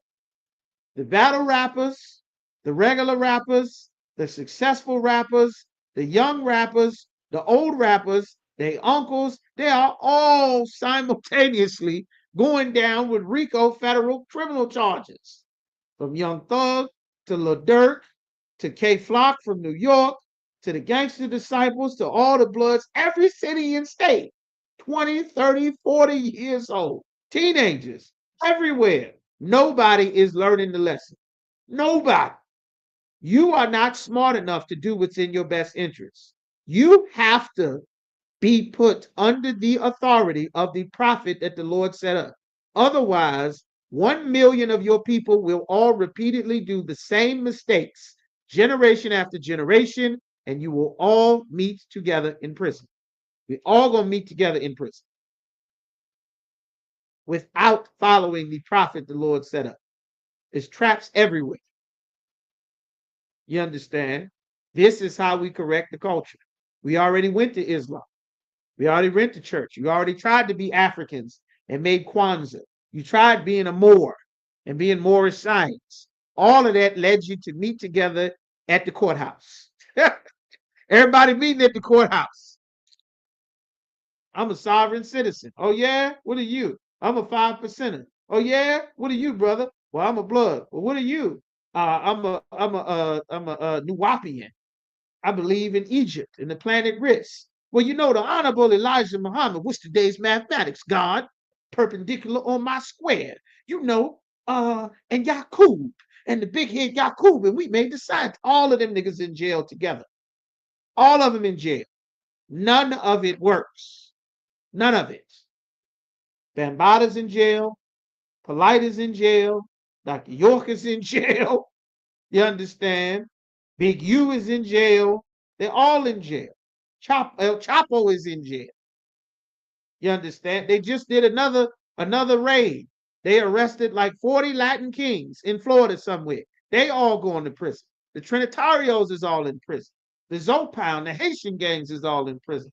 It doesn't work. You're not fit to lead yourself. You don't know what the hell you're doing. Your people don't know what they're doing. You understand? All of this, I'm an individual, my own man, my own woman, leading myself. That's a failure.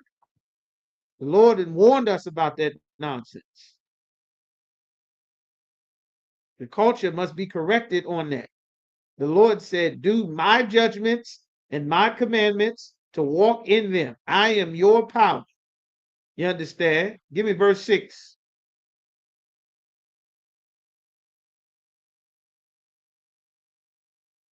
Damn, we lost the NATAZACH. Made a brother connect again. All right.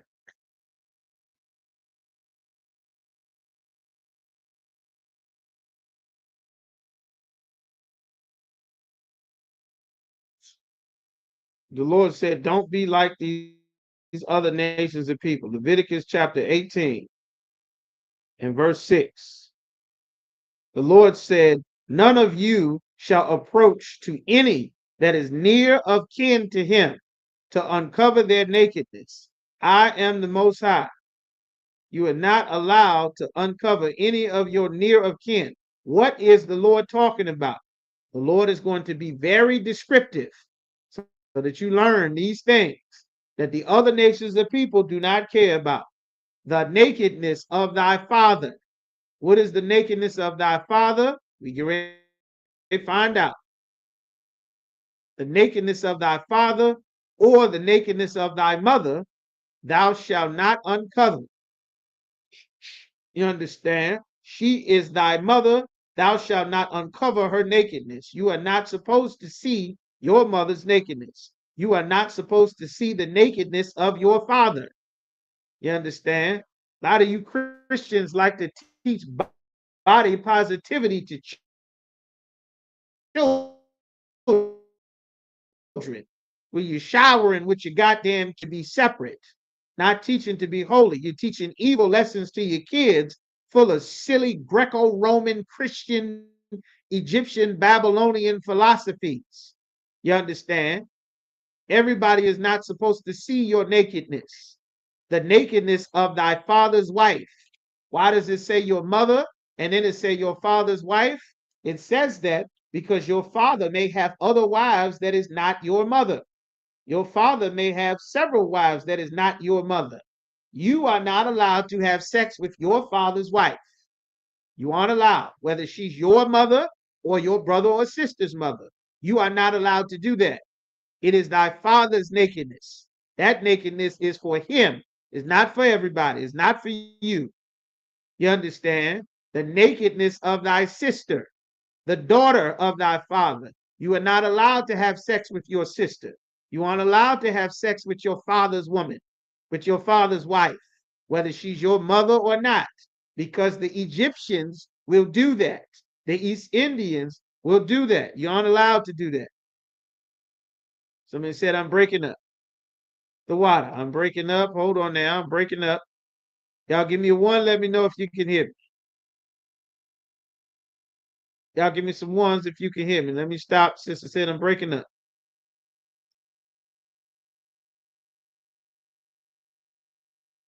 I'm breaking up. All right. I got two ones. All right. Got a Zarakar, Tower Bob. That's two. All right. And the ones that coming in, Tazarai, Debara. All right. All right. We good to go. Y'all can hear me. Okay. All right. You just see this here. All right. Says the nakedness of thy father's wife thou shalt not uncover. You are not supposed to have sex with your father's wives. The nakedness of thy sister, the daughter of thy father, or the daughter of thy mother, whether she be born at home, whether she was born there, born abroad, whether he had a baby that you didn't meet or grow up with. You aren't allowed to just have sex with any and everybody like a goddamn dog in heat, like a wild animal that lives in the woods like a damn bear. You just come across whatever and y'all have sex. You understand? That is not our culture. That's a heathen's culture. You understand? The Lord gave us rules about how to be a special people above all the other people.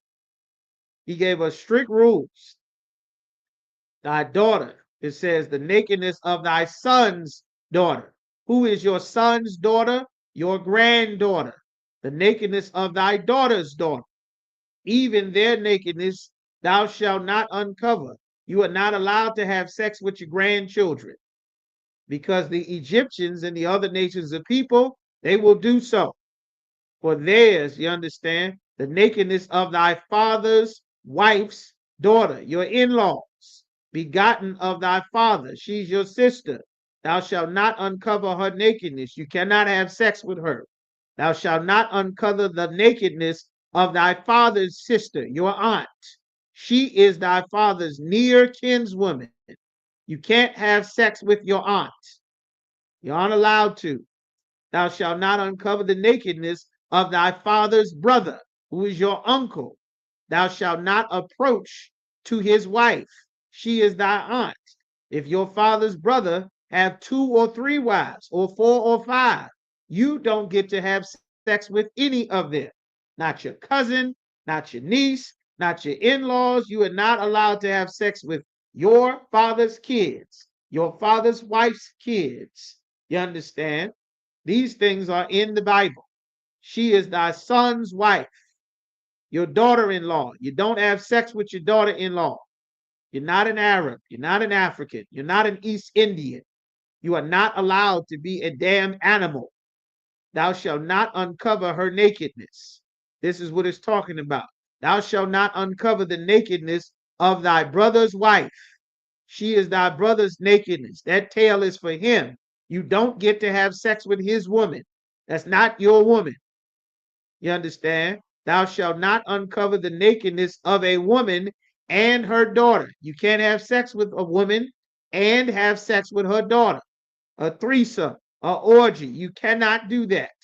Neither shalt thou take her son's daughter and her daughter's daughter. You're not allowed to do that, to uncover her nakedness, for they are her near kinswoman. It is wickedness.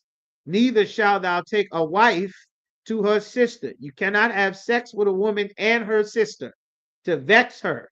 You cannot do that, to uncover her nakedness besides the other in her lifetime. You are not supposed to do this. Also, thou shalt not approach a woman to uncover her nakedness, as long as she is put apart for her uncleanness. You are not allowed to have sex with a woman while she is on her cycle. You understand? The heathens will do such a thing. You understand? They don't have a rule. We do. Moreover, thou shalt not lie carnally with thy neighbor's wife, to defile thyself with her. You are not allowed to have sex with your neighbor's wife. Any sister that is married, You are not allowed to have sex with her. And thou shalt not let any of thy seed pass through the fire to Molech. You are not supposed to allow your seed, your children, to learn things that will harm them, to serve other gods. You understand? Like Halloween, cause them to learn an evil thing that will harm them so that they get drugged and kidnapped and snatched off the street while they out celebrating Halloween. You understand? While you celebrating Christmas with the mistletoe, which is a damn aphrodisiac Bill Cosby Quaalude SA drink. You put the mistletoe and boil it down like Molly, like Diddy put damn drugs in the baby oil at the damn Diddy party to get you high and have you pass out and wake up in a damn bathtub somewhere the day after. You are not allowed to do that. That is a heathen culture. Drugging and sneaky linking and sneaking and all of this nonsense. You are not allowed to do that. That's a heathen's culture. It's a dirty heathen's culture. That is not our culture. The Lord said you're not supposed to give your seed to another nation of people. Neither shall thou profane the name of the Most High. You aren't allowed to change the Lord's name, to lie on the Lord's name. You profane the Lord. The Most High's name is Yahweh, not Yehovah, not Yahweh, not Yahuwah, Yehudi, Yahuwah, none of that garbage. Yahweh, none of that. The Lord's name is Yahweh in the Hebrew. I'm the Most High, thy power. Thou shalt not lie with mankind as with womankind. Man is not allowed to have sex with another man as he would with a woman. It is an abomination. You aren't allowed to do that. Neither shalt thou lie with any beast to defile theirself. You aren't allowed to have sex with an animal, with a gerbil or a squirrel or a dog or a goat or a sheep or a cow, or you aren't allowed to do that. The heathens will do that. The Arabs and Asians and East Indians and Moabites, they'll have sex with an animal. You are not allowed to. You understand? To defile yourself with a beast. Neither shall any woman stand before a beast to lie down there too. It is confusion. You confuse the hell out of that dog, out of that donkey. You aren't supposed to be laying down having sex with a dog. The oppressor will have sex with an animal, and so would the Egyptians. They worship them animals. They worship them cats, those hippos and those bulls and those beetles. They had sex with all of those animals that the Lord is telling you, you are not one of them. You understand? It's not your culture. You aren't allowed to take the culture of the other nations of people. Defile not yourselves in any of these things. For in all these things, Salakia, for in all these, the nations are defiled, which I cast out before you. You understand? And the land is defiled. Us taking these cultures of the other nations of people defiles the land. It becomes a detestable, disrespectable place. That's why if any people want to do something evil and foul, they'll set up shop where? In the ghetto, in the hood, in the slum. You understand? That's what they'll do. They won't come sell their drugs. They're going to come sell drugs in your neighborhood. They got heroin to sell. The triads is going to push the heroin in the ghetto. You're going to find the plug. San Juan and the triads, they're going to find Javier and Jose and Man. They're going to try to hook up with Frank Lucas to sell their heroin. They're going to hook up with the churches on every corner. That's right, sis. Al Sharpton worked with all the mafia to distribute crack cocaine and heroin as a government policy. That was his job.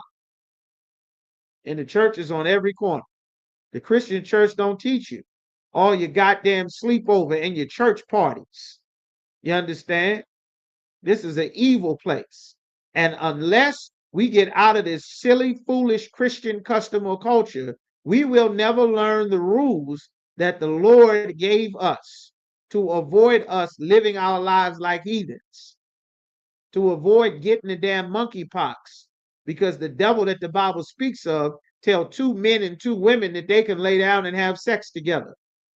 That a man can go and have a damn threesome, or 2, 3 men can go and have sex with the same woman, and everybody end up with AIDS and herpes and the monkeypox and bacteria and antibiotic resistant chlamydia and herpes and gonorrhea and all kind of monkeypox and sores everywhere, and your damn blood turned toxic and radioactive, and you pass it down to your damn children because you don't have any rules, like the dogs you get from a kennel or the cats sleeping underneath of your car.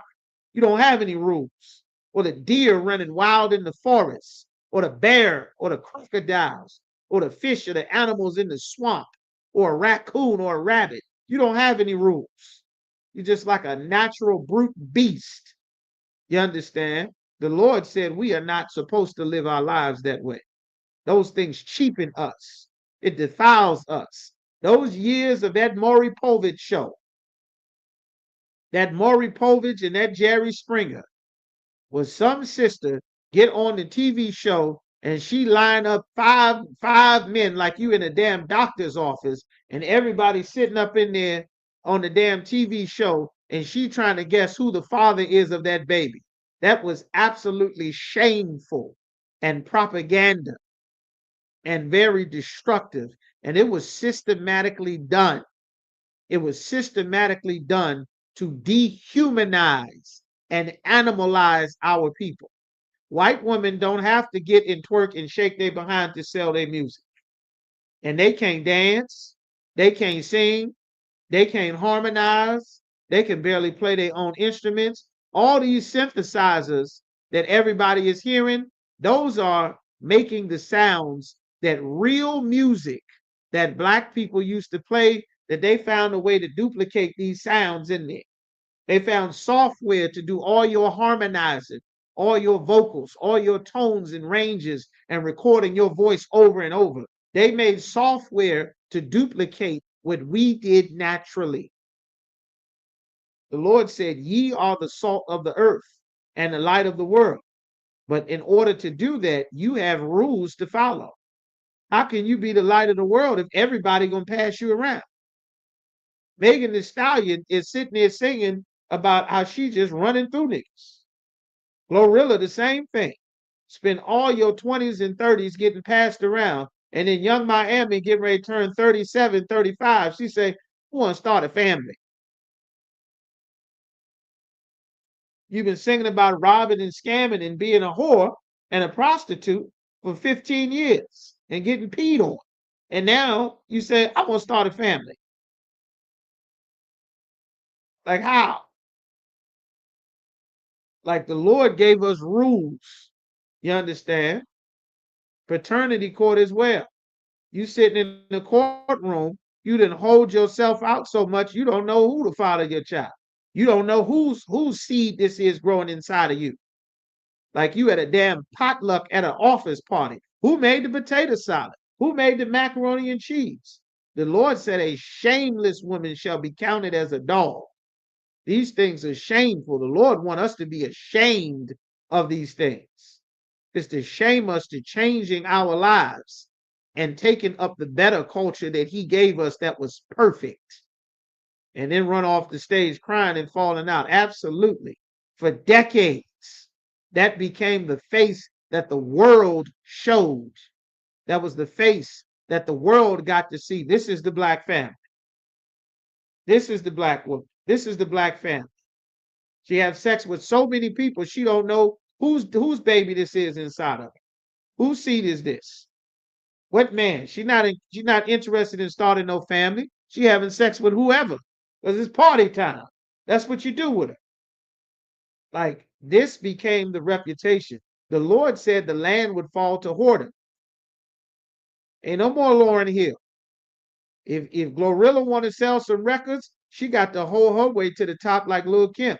If Nicki Minaj want to sell records, she got to hold her way to the top.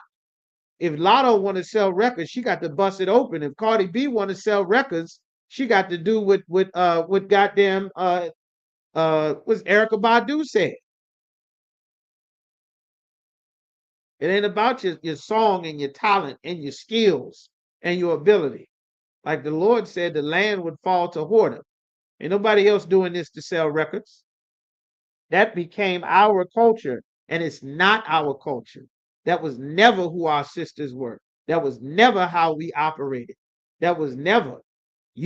Our sisters were the woman with the honor, with the dignity, with the pride, that were dressed in the royal and the elegant gowns, you understand, and be full princess up. That was our culture.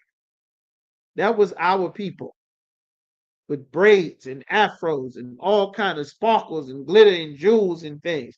That was our people. We are the royal people.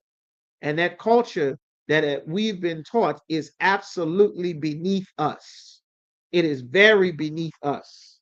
That's not who we are. That's not who we were created to be. And we don't fit in that culture. It's very dysfunctional. It's very damaging. It's damaging everybody. You understand? On the floor, everywhere. Like that's not how the Lord set our lives up. That cheapens us as a people. You understand? It's a lot. And the Lord is explaining, for this reason, this is why I took their land from them and gave it to you. That's what one of the biggest things that we did not understand. The Lord said these things they did defiled the land. This land became whore's land. It became the prostitute land. This is where you go if you want to claim a hood. If you want to shoot up and steal, this is where you come. If you want to get your gang and make it a territory, this is where you come. This is where you come to find new people to pimp out and get strung out and sell your drugs and set up shop. This is where you come. It defiles and destabilizes everything. The Lord said, and the land is defiled. Oh, that's why it's not showing up. There you go. He said, and the land is defiled. Therefore, I do visit the iniquity thereof upon it. See, the Lord did not give them the rules that he gave us. He didn't give it to them. And he said, I will visit the evil that they do. But they heathen. They don't know any better. But I'm going to visit their evil because they destroyed their land with the evil that they're doing. And the land itself vomited out her inhabitants. Their land is going to fail. That's why the Lord said, if you don't obey me, I will make the land not work for you. Your crops won't grow. Your dew is going to dry up. It won't rain. Your resources will dry up. Everything will turn against you because you disobey me. This wasn't supposed to happen to us. It was supposed to happen to the other nations of people because they are not the children of God. He did not give them instructions about how to live. He didn't give them his rules. You understand? It was a very precious thing that the Lord gave us. We're going to go to Psalms chapter 119. Select it.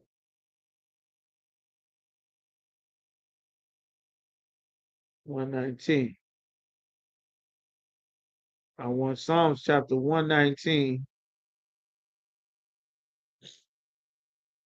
and verse. Bear with me just a moment. Pull the scripture. All right. Word to Jacob. No, it's 147, 19 and 20. That's what it is. Psalms chapter 147, verses 19 and verse 20. The scriptures say, the Lord said in the scriptures here, y'all should still hear me. Right. He showeth his word unto Jacob, his statutes and his judgments unto Israel. That's why he kept saying, I taught this to you. I'm the most high thy power. My rules give you strength. This don't have anything to do with the other nations of people. I'm not on their side. You understand? his statutes and his judgments unto Israel. He have not dealt so with any nation, meaning the way that he dealt with the children of Israel and gave us his rules, he have not dealt so with any nation. He didn't teach these other nations how his code of conduct is. As far as his judgments, the punishments for breaking his commandments, they don't know anything about them. They have not known them. You understand? Praise ye the Most High. The Lord don't deal with these other nations and people. They're not special to him. All right. So let's get some more. 7:10. All right. 7:10.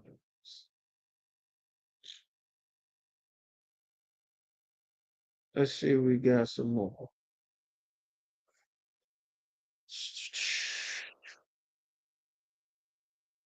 Lord said this. We're going to go now to Leviticus chapter 26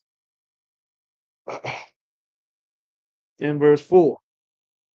We're going to get more of this culture.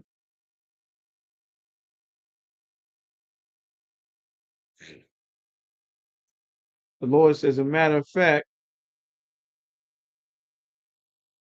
this is exactly what we just talking about. We're going to start at Leviticus chapter 26 and verse 17. Leviticus chapter 26, as a matter, let me just remove it. Leviticus chapter 26 and verse 17. The Lord was saying, and I will set my face against you. The Lord said that he would be against us. The Christian church has not taught us that God will be against us because of our actions. Everyone has been taught that God is on your side no matter what, and that is not true. The culture has no concept of accountability because the culture does not know God has rules. And if you violate God's rules, God is not on your side, because this evil society is unjust and corrupt and run by wicked men who judge for money, who take bribes. Then an evil man can get out of his wickedness, get out of the judgment of his wickedness if he can afford a better legal counsel. It's for sale. You understand? So now the Lord said, if we didn't obey him in verse 17, Leviticus 26 and 17, and I will set my face against you, and ye shall be slain before your enemies. The only way that these things happen is because the Lord is against us. We never being taught in the culture that God is against us. Nobody who get killed gangbanging believe God is against us. All the rappers getting killed, nobody knows God is against us. 1 million of us sitting in prison, nobody knows God is against us. We getting pulled over at traffic stops, getting arrested on false charges. Nobody knows God is against us. Like, this is a very important lesson. God is not on everybody's side by default. The culture has a vital flaw that puts our lives in danger, that because the Christian church has taught us that God will accept any and everything and be like a genie, just still there waiting for you to call on him. The Lord said, ye shall be slain before your enemies, and they that hate you shall reign over you. God said the people who rule over you are the people who hate you. God said this. Everybody wondering, why would they do this? Why would they treat us like this? Why would they kill Sandra Bland? Why would they unalive that sister? Who was the last sister that they unalived in the house? I can't even think of it. So many of them. The sister, Miriam Carey, the sister that's in our house, that she said, I rebuke you in the name of Jesus. And then they unalived the sister. 2 cops shoot the sister in the face in her kitchen. You understand? What was that sister's name? Y'all know her name. What was the sister's name? Sonia Massey.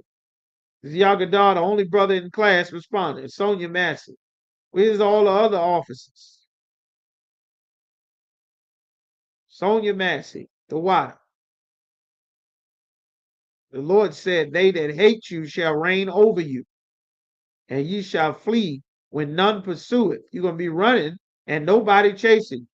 You're going to be running away because the demons on you from the way that we live in our life is causing us to run. It's causing us to flee.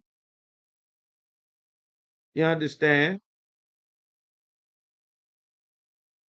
And if ye will not yet for all this hearken unto me, if you still won't listen, then I will punish you 7 times more for your sins. That's why when you go to Acts, they say that our people are more likely to suffer consequences. The judges, the courts, the police stops, the diseases, the hospitals, we are number one in all the things that you don't want to be number one in. Why is that? Because the Lord said, I will punish you 7 times more for your sins. And I will break the pride of your power. You're proud in your power, full of vanity and arrogance, that you got money, that you think because you have money, that gives you a right to go and take your money to take somebody's life because you got a disagreement, like Lil Durk or Young Thug. You got a right to go and kill and shoot and be a gangster because you got money to pay for good lawyers. You got a right to go and violate children like R. Kelly and like the Pope because you got good lawyer money and payoff money like Michael Jackson. Well, the Lord said, I'm going to break the pride of your power. Or Diddy, you're going to be trafficking and pimping and abusing and robbing everybody for 30 years. And you'll be proud in your power and your strength. Big and rich, you self-made. And I will make your heaven as iron.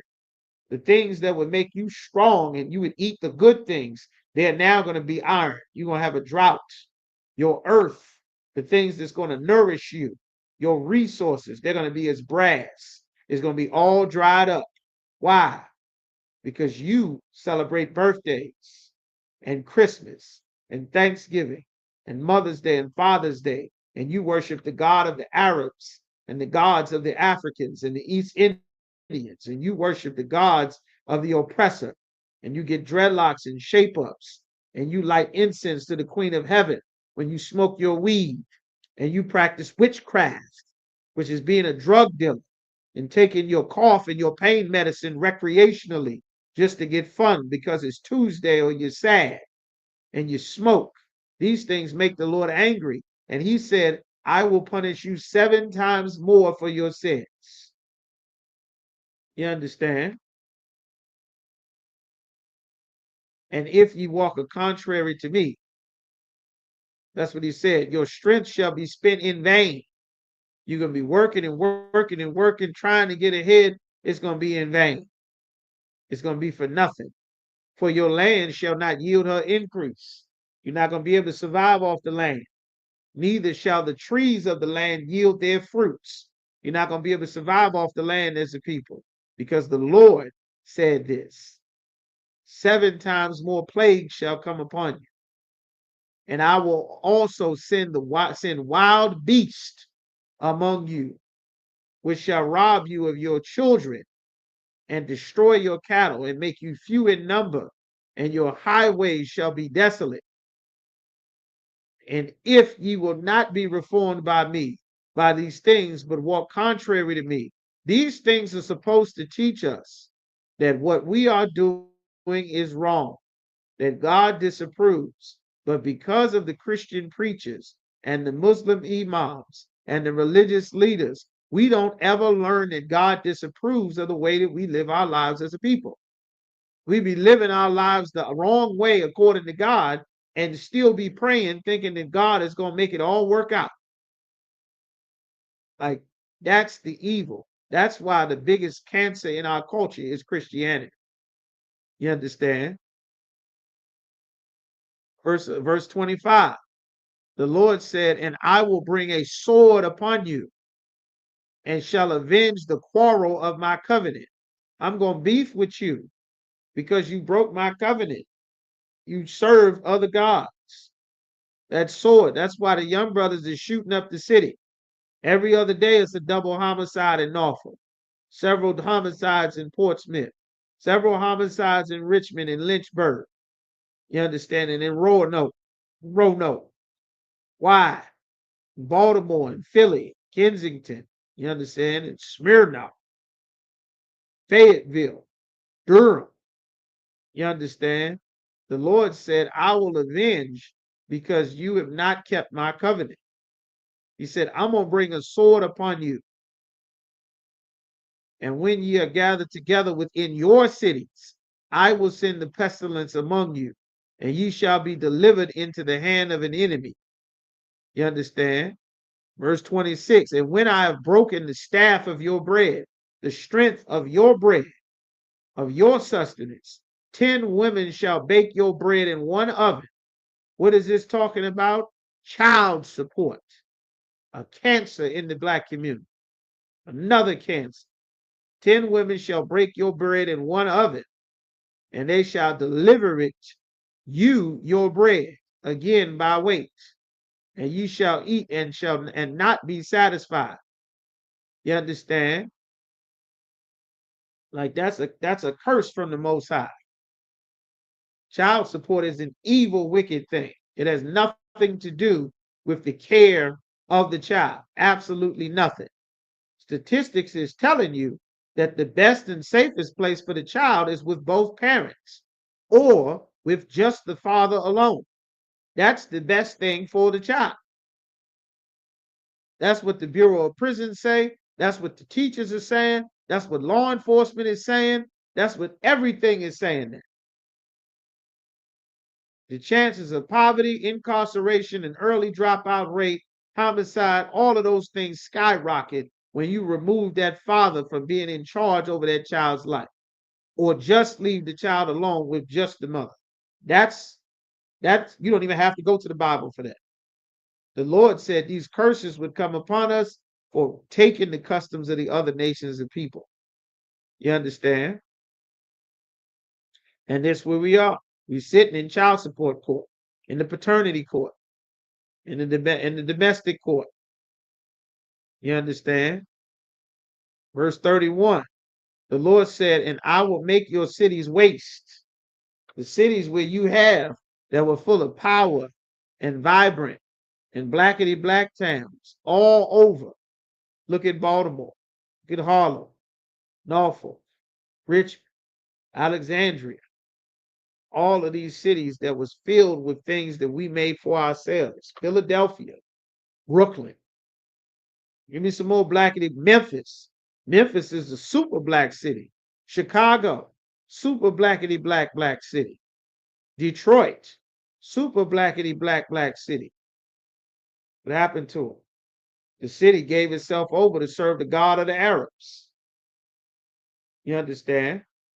Damn near more Muslim than all of the Middle East in the black community. You thought you was in goddamn Mecca. And what happened to our cities after we turned over? The Lord said he would avenge the quarrel of his covenant with violence. The Lord sending this violence. That's why these prayers ain't gonna work until we turn back to serve the Most High. You understand? Let's get some more on that. Where we at? Where are we now? Just executors.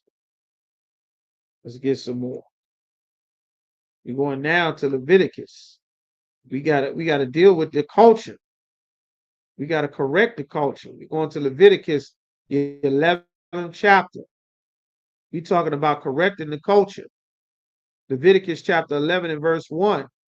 It says, and the Most High spake unto Moses and unto Aaron, saying unto them, speak unto the children of Israel, saying, these are the beasts, the animals, which ye shall eat among all the beasts that are on the earth. These are the only animals on the planet that you are allowed to eat. Whatsoever parteth the hoof and is cloven footed, got a split foot, and cheweth the cud, cheweth grass among the beasts, that shall ye eat. You understand? Verse 6. The hare, because he cheweth the cud. The hare is a big rabbit, but divideth not the hoof. He don't have hoofs. He has a paw. He is unclean unto you. You aren't allowed to eat a rabbit. You go down The more country, the more south, the hunting lands. You hear them talk about, we're going to eat that stewed rabbit. We're going to catch us a rabbit, catch us a hare, a jackrabbit. They say, that's good eating, boy. That's good eating. No, what the Lord said, we can't eat that. We've been eating that. I ain't going to change what I eat for nobody. God know my heart and this and that. You going to mess around and eat that rabbit, and the Lord anger going to be against you. You going to mess around and get shot to death at a traffic stop, because the Lord gave dietary laws, and everybody think his laws are a joke. There's so many different things that we doing that cause the Lord to be against us, that we can change these things, that the culture must change about what we are eating as a people, because the things that we are eating make God angry. And when God get angry, people die.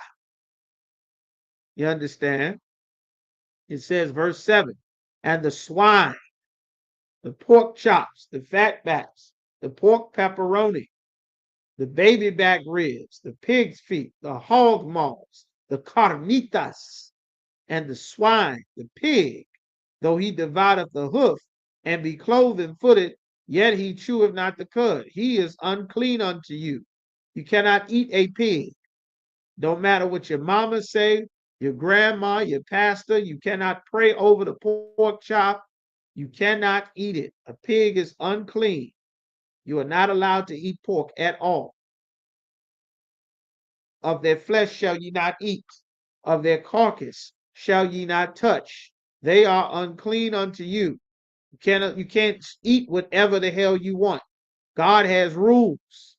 The heathens don't have rules. They'll lift up a rock and then take that same rock and bash the head of whatever they find, and then they'll put onions and spices on it and then boil it in a pot of water and chop it up and eat whatever the hell they find under that rock. You understand?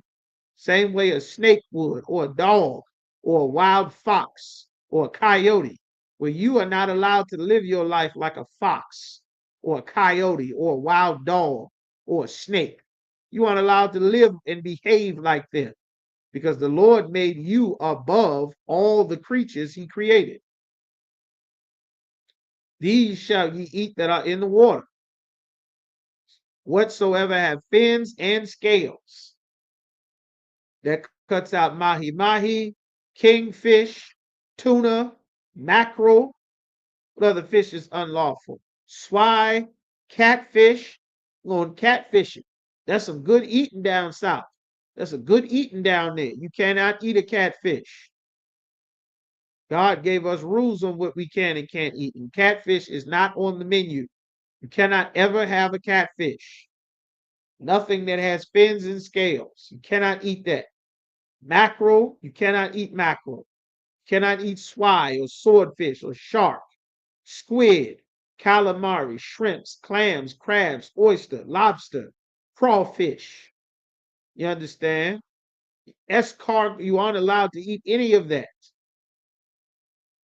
Only thing you can eat has fins and scales. Fish. That's what you can eat that's in the water. That is a beast.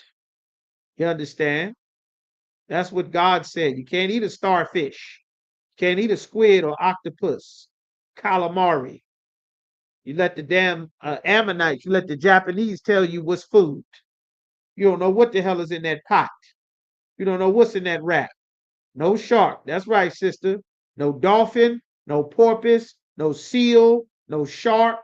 Nothing that comes out of the water. Not a turtle, a tortoise, a salamander, a frog, nothing. Only things that have fins and scales. What is that? A fish. Not an alligator, not a crocodile, not a water moccasin, a fish. That's what you can eat that comes out of the water. You need some fish. You want to know what type of fish you can eat? You go fishing. What type of fish can you eat? Crappie. You can eat crappie. That's right. No alligator. That's right, sis. That gator good eating down in the bayou. You can't eat an alligator. Can't eat an alligator. You can't eat a crab. The crab is covered in armor like a damn trash compactor. It's an underwater trash compactor full of claws and spikes. You need a damn hammer to eat a damn crab. You getting stabbed in the mouth, you stabbed in your hands, you cutting your fingers up. You need a mallet, you got to bludgeon it to death after you cook it. And you still got to break in. You risking your life eating a damn crab. Like breaking into a locked trash can. That's what a crab is. That's what a shrimp is. That's what a crawfish is. A lobster.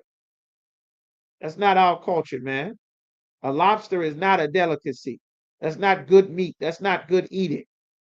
Cow is good. Ribs are good. Oxtail is good. Porterhouse and sirloin is good. Denver steaks is good. You understand? That's what you want. The Angus is good. That's what you want. Not a pig. Not Kermit the Frog or Miss Piggy. That's not food.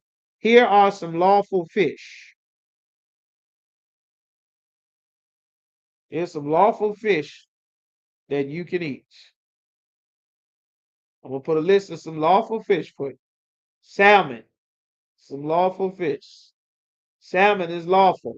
Crappie is a river fish, something you'll catch from fresh waters. It's got fins and scales. Perch, that's a lawful fish. Trout, bass, largemouth, smallmouth, steelhead, river trout, rainbow trout, all of that's good. Tilapia, that's a lawful fish. You might want to check where it come from, but it's lawful. Bluegill. Bluegill is another river fish, a lawful fish. You understand? Rockfish. Rockfish is lawful. Anchovies. Anchovy is lawful. Sardines. Sardines are lawful. Salmon, crappie, rockfish. Whiting, the carry-out fish. Whiting is lawful. Trout. I said trout. What's the other? The one with all the bones. Croaker. Croaker is lawful. Snapper. Snapper is lawful. Red snapper, white snapper. These are some of the most popular fish that you'll find everywhere. Cod. Cod is in most of your fish sandwiches. Codfish is lawful. You understand?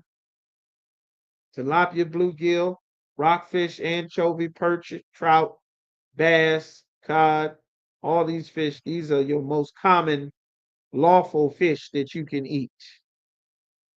You understand? Here's some lawful fish. Take that list down, take a look at it.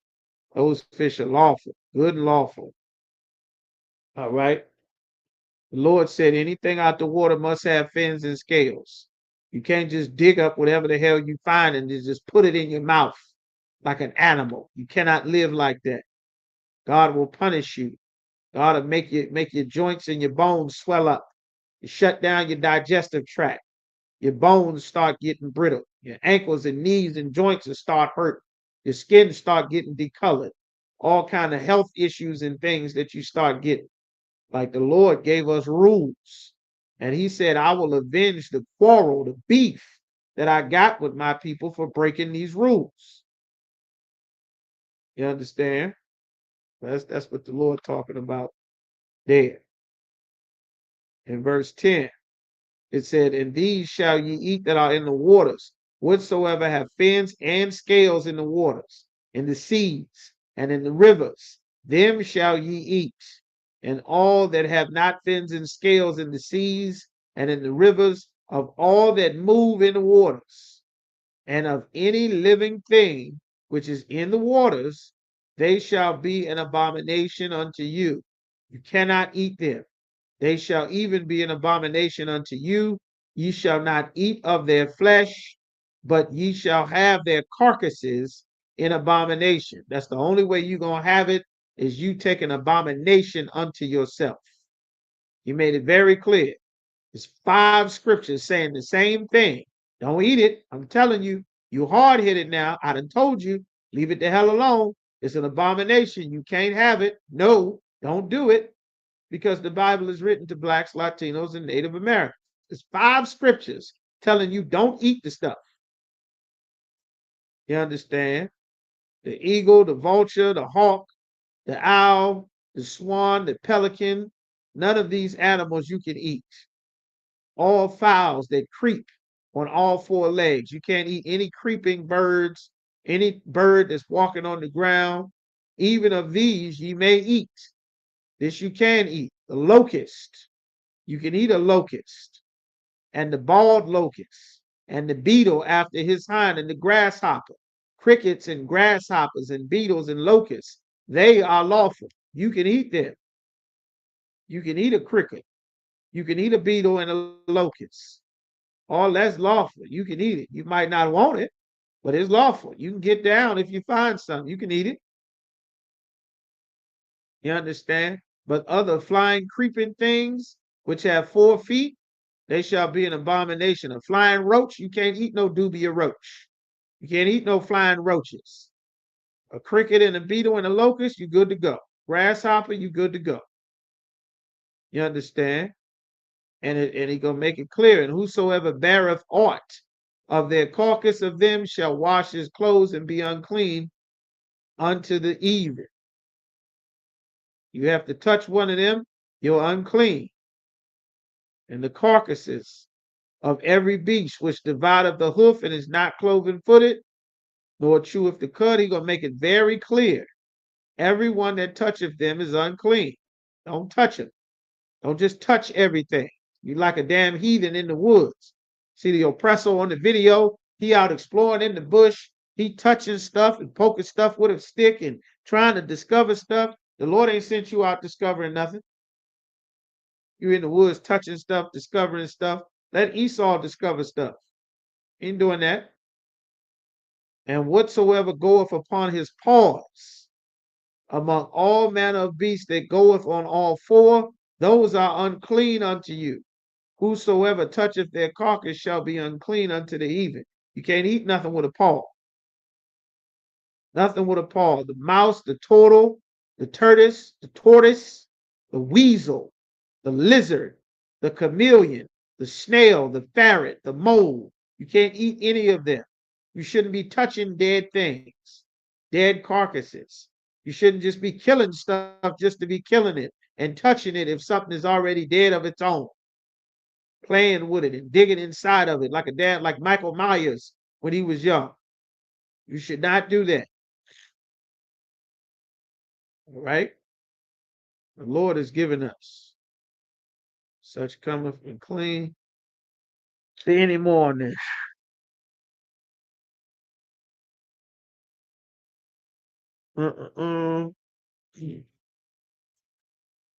All right. The beast and the fowl. You understand? That's what the Lord is talking about. Turkey is lawful. Chicken and quail is lawful. A duck is not lawful. You cannot eat a duck. You understand? The Lord gave us rules. The culture must unlearn eating pork and shrimp and crab. Your scampi, your butterfly shrimp, thinking you eating shrimp and lobster, you moving up in the world.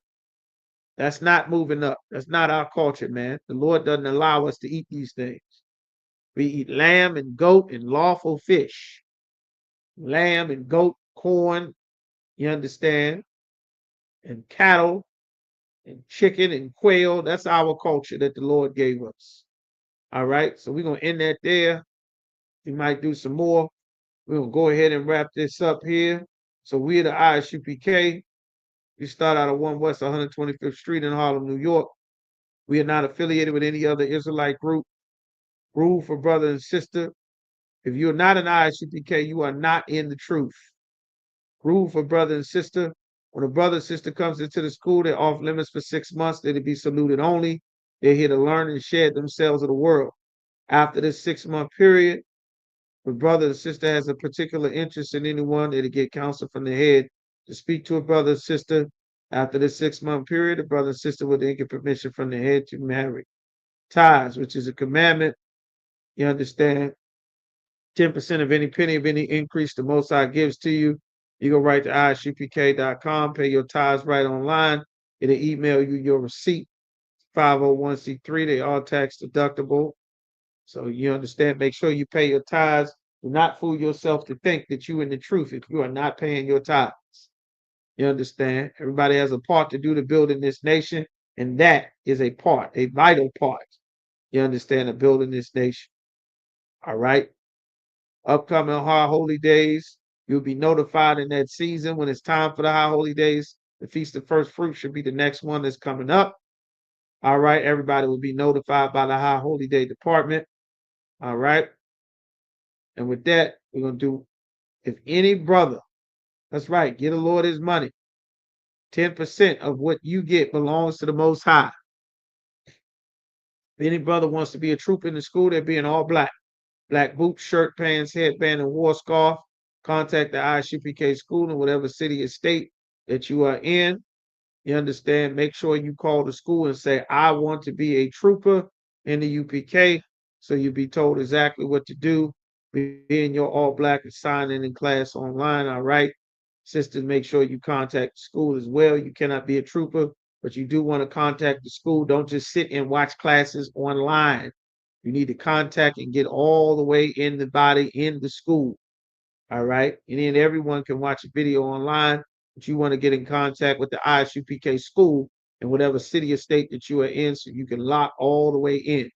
You understand? And with that, we'll give one courtesy salute to the brothers. Yahweh Ba'ashim Yahweh Shah Barakatham. To the sisters, Yahweh Shamar Al Athan Ba'ashim Yahweh Shah. Tune in right here every Friday night. Lashawan Kodash class taught by Officer NATAZACH, Officer Yagador. Learn to read, write, and speak the ancient Hebrew, your native language of all Blacks, Latinos, and Native Americans. And tune in, new series dropping, taught by myself, Captain NATAZACH NASHAH. Sad, hard lessons. What's beef? They always get away. Series, new episodes dropping. A couple of episodes have already dropped from the sad, hard lessons right here on this channel. If you're on YouTube, it's on the ISUPK Richmond page. All right. Tune in here. Shalom. Hey, listen, brothers and sisters, man. If you like what you hear, hit the subscribe button, man. Subscribe to this channel.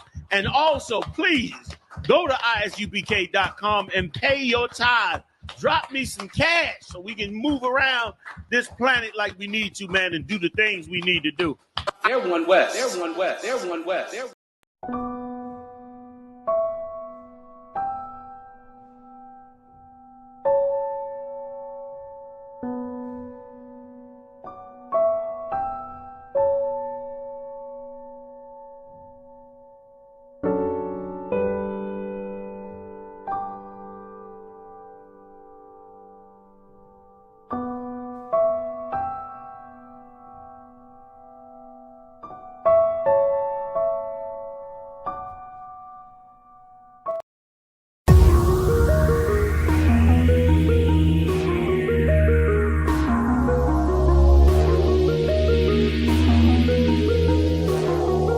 beaten to death.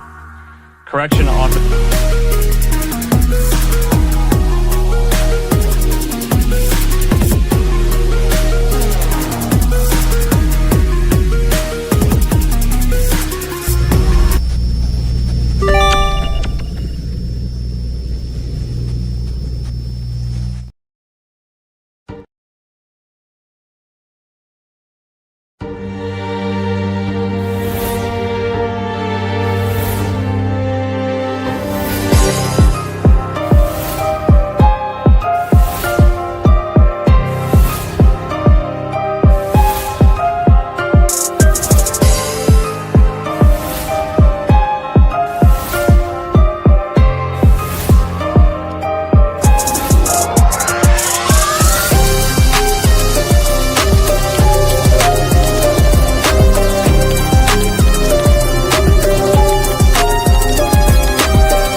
you should like the flex.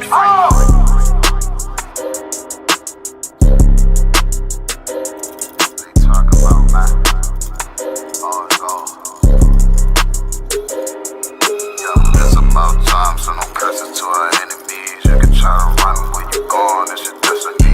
You gotta fall, never rise, that's the melody. What you get to do, get another legacy. If you gotta do the shit, when I do it carefully. You can lose everything you own over jealousy. When I met her, I ain't never sweat her, I just let her breathe. See you down, keep my foot on you, that's not my pedigree. At your throat, I done took her oath, I pray I never leave. I'm a different guy, you're surprised, tucked in my sleeve. Boy, you fucking stupid, sold your seat for some bloody beef. True nation, cut the conversation, better keep it brief. It's about time, so no curses to our enemies. You can try to run where you going, it's your destiny. You gotta fall, never rise, that's the melody. What you get to witness, the beginning of a legacy. If it's about time, send them curses to them enemies. You can try to run where you going, this your destiny. Confusion gotta fall, never rise, that's the melody. What you get to witness, the beginning of a legacy. It's about time, send them curses to them enemies. You can try to run where you going, this your destiny. Confusion gotta fall, never rise, that's the melody. What you get to witness, the beginning of a legacy.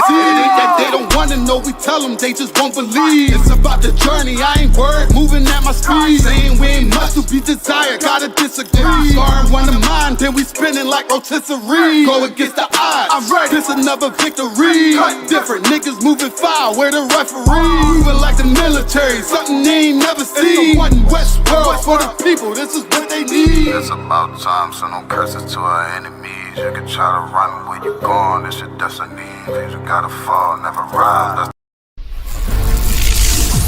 Man, it's gonna save all them tapes right there. Yo. And then the reading right here is